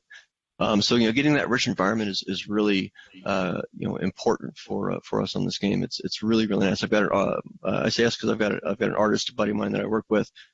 He's a fantastic artist. He did the video that you see now, the sprite image for Sackboy. That's actually the first run. That was his first try, and I got to say, he's really good. I mean, he got the bounce is perfect. I mean, it's just the jiggle. He got it perfect, and I was just really happy with it. So yeah, I mean, we've got a lot of stuff, and I've mentioned one that it was one of the first things that we came up with, and we started with some of the most juvenile stuff, and then we got into some really cool stuff, and then we got into some really over the top stuff. So yeah, some of that over the top stuff, now is actually getting added back in. So Chet, so whatever your faults, and I'm sure you'll agree that some will say you have them, right? There's many. Dude, seriously, I actually keep a list with me, and I keep a photocopy list. It makes it easier. I just hand it out. It's like, here. This is how screwed up I am. Just read this, and you'll know how to. I think the message we're getting here is that what we've seen so far on Facebook that has people, shocked, and as we say down south, getting the vapors, is not some crazy man's vendetta. You're not come back just to screw things up for people. This is just Chet being Chet. I mean, honestly, if I really wanted to skewer Steve, or really, anybody else for that matter, it would be far much more expansive than just that demo. No, I'm sorry, but really, relatively speaking, in that respect, Steve is actually really insignificant. No offense to the guy, but in that respect, I have no. I'm not going to waste the time on doing that. I just dropped his head in because it was easy, and I'm lazy. Honestly, if you want to know why his head is there, it's because I'm lazy. And here's why. Because when I dropped his head in, that was the only one that I had at the time that was 16 colors and was anywhere close to the color scheme. So I dropped it in, and the colors just matched perfectly. But that wasn't what did it for me. Okay, it was the hair. It was that 80s white guy afro thing. It would not have mattered if it was Steve or somebody else. It wouldn't have mattered if it was Nixon. Actually, it probably would have been funner if it was Trump. It really wouldn't have mattered, because it was the hair that really made it. And I laughed my ass off for a good 5 minutes just thinking about this, and I hadn't even started animating it yet. When I got to animating it, my sides hurt by the time I was done. Still, it had nothing to do with Steve. Yeah, sure, maybe a little bit of bias, Krypton. Sure, maybe there is some old bias hanging around. Fine, whatever. But it was the hair, the coloring, everything. It could have been anybody else, and it wouldn't have mattered. Okay, the fact that I left it in there is because I just didn't feel like changing it, and just let it go, because after the comments that I received, because I don't care. Why should I? If you're going to sit there and just jump on something automatically and dump all of that kind of stuff on me, why is it my responsibility to correct you? You can go ahead and believe on what you want, and I'm going to give it to you. I'm just going to make you believe whatever you want to believe, let you believe it, and I'm going to go on because I don't care. That's the kind of button you don't want to push with me, because I will make it a whole lot worse, and I'll walk away without a problem. I have zero problem walking away, not being involved in anything. And I'm not talking about from the community. I'm talking about from a particular situation. You notice I didn't respond very much unless the comments were actually just jovial, because I don't have time for any other bullshit. It's one thing for me to dislike Steve just because of something he did, but if somebody's actually kind of pushing him into that position, that's just not fair to him, because I will actually deal with the people who are doing it. Yeah, it's clear that it's easy for people to just bring their own context rather than trying to find out the true one. Well, in true context or not, just even the fact that there's more than one view seems to escape a lot of people. We're not here to take down anybody, not here to pile on to anybody. We did have this situation crop up with somebody that at least the people on this podcast kind of knew, and yet to others seemed like a stranger. And so we wanted to kind of maybe clear the air, or at least reintroduce one of the players. And I hope that we've done that. Yeah, my final word on the matter is if you have any inclination that there is some type of grudge thing going on, or that that first post with the demo was malicious, well, you've got to start looking at things a little bit more closely. Remember, not everything you don't just know everything. You want to go ahead and assume that that's fine, but don't throw that shit at me again. I will say this: you are destined to make a game that is going to be like none other. So that's absolutely my intention. I mean, the game is. I mean, the game is happening. I mean, there's a lot of stuff that I mean, the idea for what I wanted was actually, like I said, 30 years old. That's the kind of game I actually wanted to do back in the day. Once I get past the current stage I'm right now and start getting actual, get some more stuff rendering on the screen, get some of the bugs worked out. I think it's going to start really coming together, and I'm just really excited to see where I can actually take this, considering the actual ideas that I really do have for this, because there's some stuff that I would definitely say don't let your kids play it. Right. Well, that was my next thing. This is probably not something you're going to be demoing on the CoCo Fest floor. Well, I mean, if there's something good to come out of all this, it's the idea of a new game. Even might not be to everyone's taste, I guess, but well, and that's okay. This isn't a commercial project. I don't need. I mean, I work as an engineer. I'm a senior engineer, do architecture, and stuff where I work now. So I mean, CoCo is just something that I really like, working on. It can be fun. So if I'm going to do something like this, there's not really a whole lot of motivation for me. So I mean, if people want to donate or something, I mean, there's plenty of animal shelters and stuff that could certainly use it. So I mean, if I do release a game or anything, or even if you see another CoCo game, maybe do that instead. All of that's going to be released. The only thing that I'm not really sure on is certain licensing aspects, because there are going to be restrictions on the art as far as copying and modifying them. I mean, you certainly be able to build and release the game as is, but making changes would require basically permission, I guess, from either myself or the artist, depending on how we do it. But yeah, it's there's going to be a lot of stuff. I'm going to be setting a project up on GitHub, so there's going to be certain pieces that are going to be released over time before the actual game is released, so that if there's any other developers out there, anybody else that's actually working on something, maybe they can actually leverage it. They're actually smaller, very focused components. Basically, and if you remember some of the posts that I made as Jerry Smythe, I went through and I've created kind of like a microkernel. I actually really wanted to do OS 9 level 1 because you've got it's a very small and compact system. I mean, and if I can replace the clock module, I can make a couple of changes and update it to work as if it thinks it's working on a CoCo 1, and then control all of the MMU stuff and everything else myself, and still get the benefits of the various device drivers for like disk I/O, so I don't have to really worry about it. But didn't have time to do that, so it ended up being writing it. I just assembled or pulled some of the stuff from Disk Extended Basic and put that in there for reading sectors through my own primitive OS or read-only file system. So there's little components that just help you get up and running to the point where you can actually start running your game. So you don't have to worry about all of that setup, getting all of the loading done. They're really small and focused things. So some people might be able to see that. And then there's the rendering engine, which is its own component. That's called Chaos, and that's with a K because we're cool. I can't wait to hear Niels' Games Corner review of this one. I'm looking forward to it. Yeah, for sure. For Gold Runner 2000, I'm a huge fan of that game. Cool. You went under the label Media Link. Right. Is that your label, or is that a different? It was.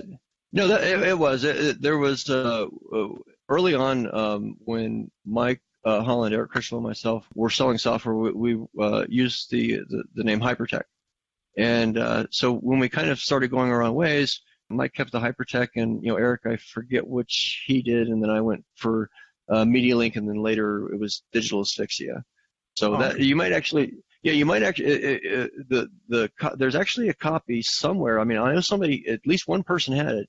Probably several more that had the Digital Asphyxia moniker on it, and that actually has several fixes in it, as well as a score bar at the bottom. That was actually one of the things that was. Yeah, that was one of that particular piece was one of the reasons why that original challenge was taken by Eric instead of me, is because I couldn't get it all in there in time. But I did eventually get it in there, and it was released to at least one person that I can specifically remember, probably more. So if anybody actually does come across a copy of that, that's I would definitely hold on to it and make sure that get it over to the archive, because it actually has some key fixes in it.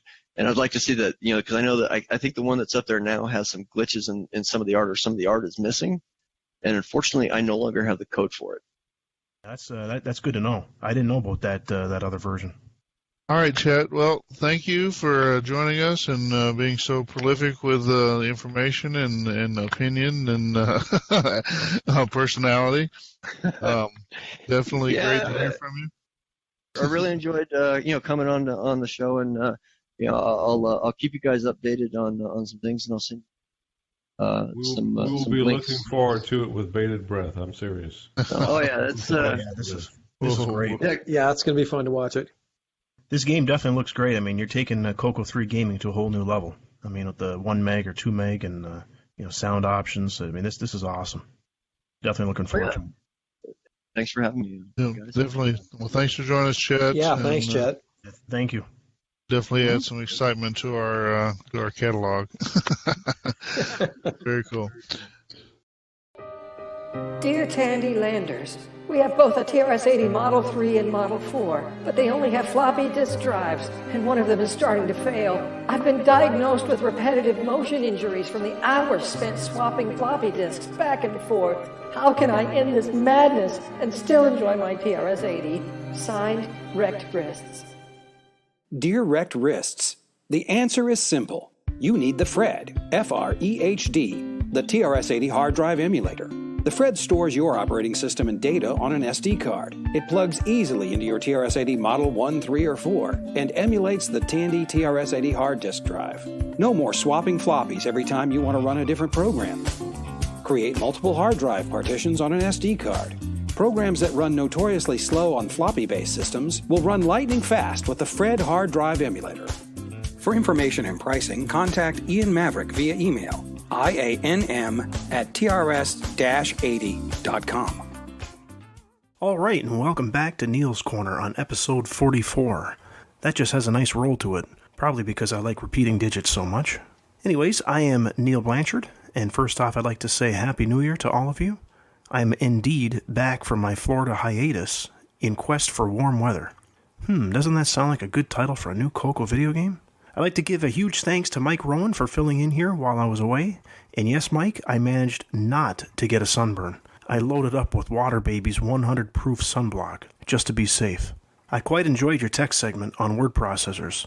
It's amazing how many there actually were for the CoCo. I am curious to hear if you do try to go a week or so using a CoCo for day-to-day word processing. I've also wanted to try to do the same thing, but with spreadsheets instead. Okay, on with this segment. This month I'm going to talk about a game I've produced on ROM cartridge for a fellow CoCo programmer named Evan Wright. You may all remember Evan for bringing us the game Flooded a few years back. Well, now Evan is back with his latest new game called Hunt the Wumpus. It is a port, or I should say clone, of the graphic version from the TI-99 4A computer. The game plays and looks fantastic. It's definitely commercial grade quality, and something you would have seen being sold at your local Radio Shack back in the early to mid-80s. It runs on all CoCo platforms. Well, instead of me telling you about this game, I figured I'd let you hear it right from the actual author himself. Evan has posted a YouTube video describing the game and showing gameplay. I will dub in some of the audio from the video for you to hear. I'll also make sure to get a link for his YouTube video in the show notes so you can go check it out for yourself. Alright, here you go. Take it away, Evan. Hello. This is a walkthrough on how to hunt the Wumpus, which is the cartridge that I've just wrapped up for the color computer. This is not the text-based version that is kind of the famous one, which was written by Gregory Yob back in the early 1970s. This is a clone of the graphic version for the TI-99 color computer, written by Kevin Kenny in 1980. That was a great cartridge, and I always thought, why has nobody ported this or made a clone of it or brought it over to the color computer? So I wrote a version for the color computer, and here it is. So the way that you play the game is that there's a maze of passages, and there's a monster in this network of passages called the Wumpus, and you have to find the Wumpus and fire an arrow into its cave to kill the Wumpus. If you walk into the cave where the Wumpus is, the Wumpus will kill you and eat you. So what else do you have to do? Well, there are 2 pits located in the network of caves, and if you happen to walk into a room with a pit, you will fall to your death. So the game provides you clues as to how close you are to the Wumpus and how close you are to a pit. So if you're within 1 cave of a pit, you will see blue around the cave that you're in. If you are within 2 caves of the Wumpus, you'll see an orange circle, which is kind of supposed to be blood or Wumpus slime. You can imagine it as being whatever you want. So let me start a game here, and we will see what a game is like. So let's take a look here. When we start up, we get dropped randomly into a cave, and notice that we've got some problems here because we've got a blue ring around the room that we're in, and that means that we are within 1 square of a pit. So if I go up, down, left, or right, there's a chance that I could fall into a pit. Actually, there could be 2 chances that I fall into a pit because there's 2 pits in the game. But let me just go right and see what happens. Hopefully, I won't die. Okay, now I'm in a safe place. So if this room is safe, I can go in any direction because I don't see blood in this room and I don't see the blue ring in this room. So what I'm trying to do is, it's a lot like Minesweeper. You want to use process of elimination to try to figure out where the Wumpus is. And you notice here that now I have 3 rooms that all have a blue border, and that means that there's probably a pit at the center of those rooms, right? So there you go. We figured out where one of the pits is. There's a bat. The bats will randomly fly you to another room. The first time you see them, they just kind of wake up. The next time you go into that room, the bat will fly you to a random room. Let's take a look at the map. So there's our Wumpus. He's the monster at the top right, and you can see that every cave within 2 squares of the Wumpus is marked with the blood or the Wumpus slime.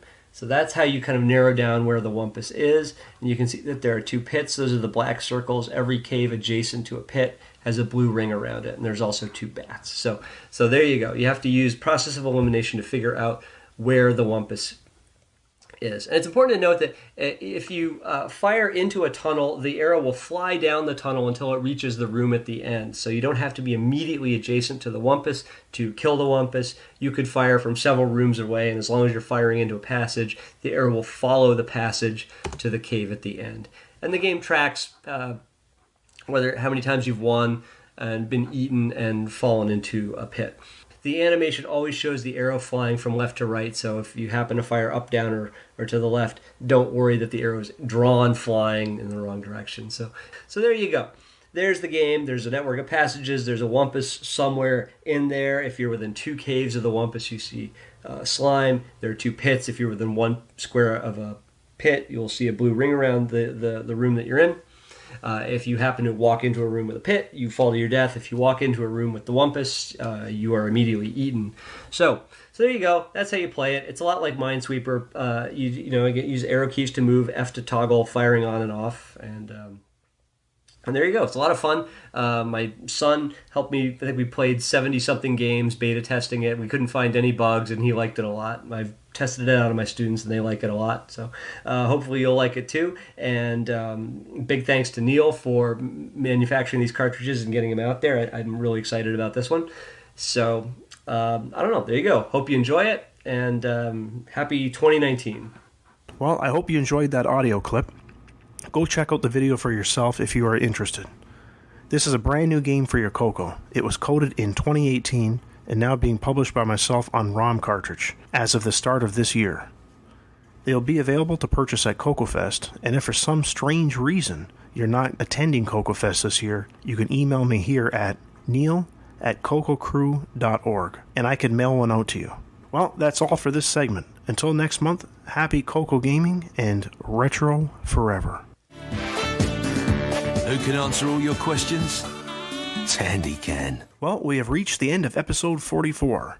As usual, I'd like to give a huge thanks to our host, John Linville, for once again not letting us down with another amazing tech segment. Also like to thank Mike Rowan, or aka Myro, for slaving away over editing this podcast and making those top quality production commercials you hear each month. Also like to thank Boise Pete and Ron Klein for being full-time co-hosts on here. And to save the best for last, each and every one of you who listen and support our show each month. Keep the feedback coming in. We really do like to hear from you. Until next month, you know what to do. Keep your CoCos active. Generate some heat with them, and most of all, have fun. It's a blast from the past. Please listen carefully. CoCo.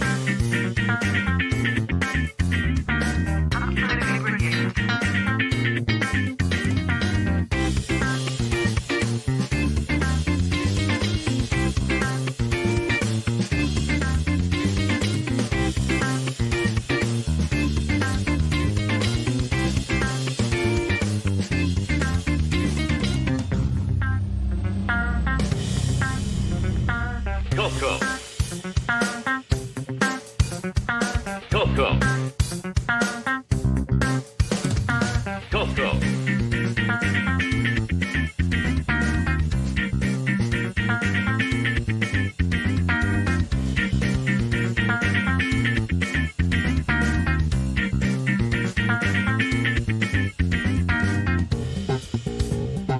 Dance like there's no tomorrow.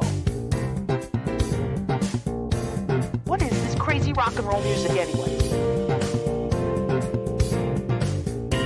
It's a blast from the past. Dance, dance,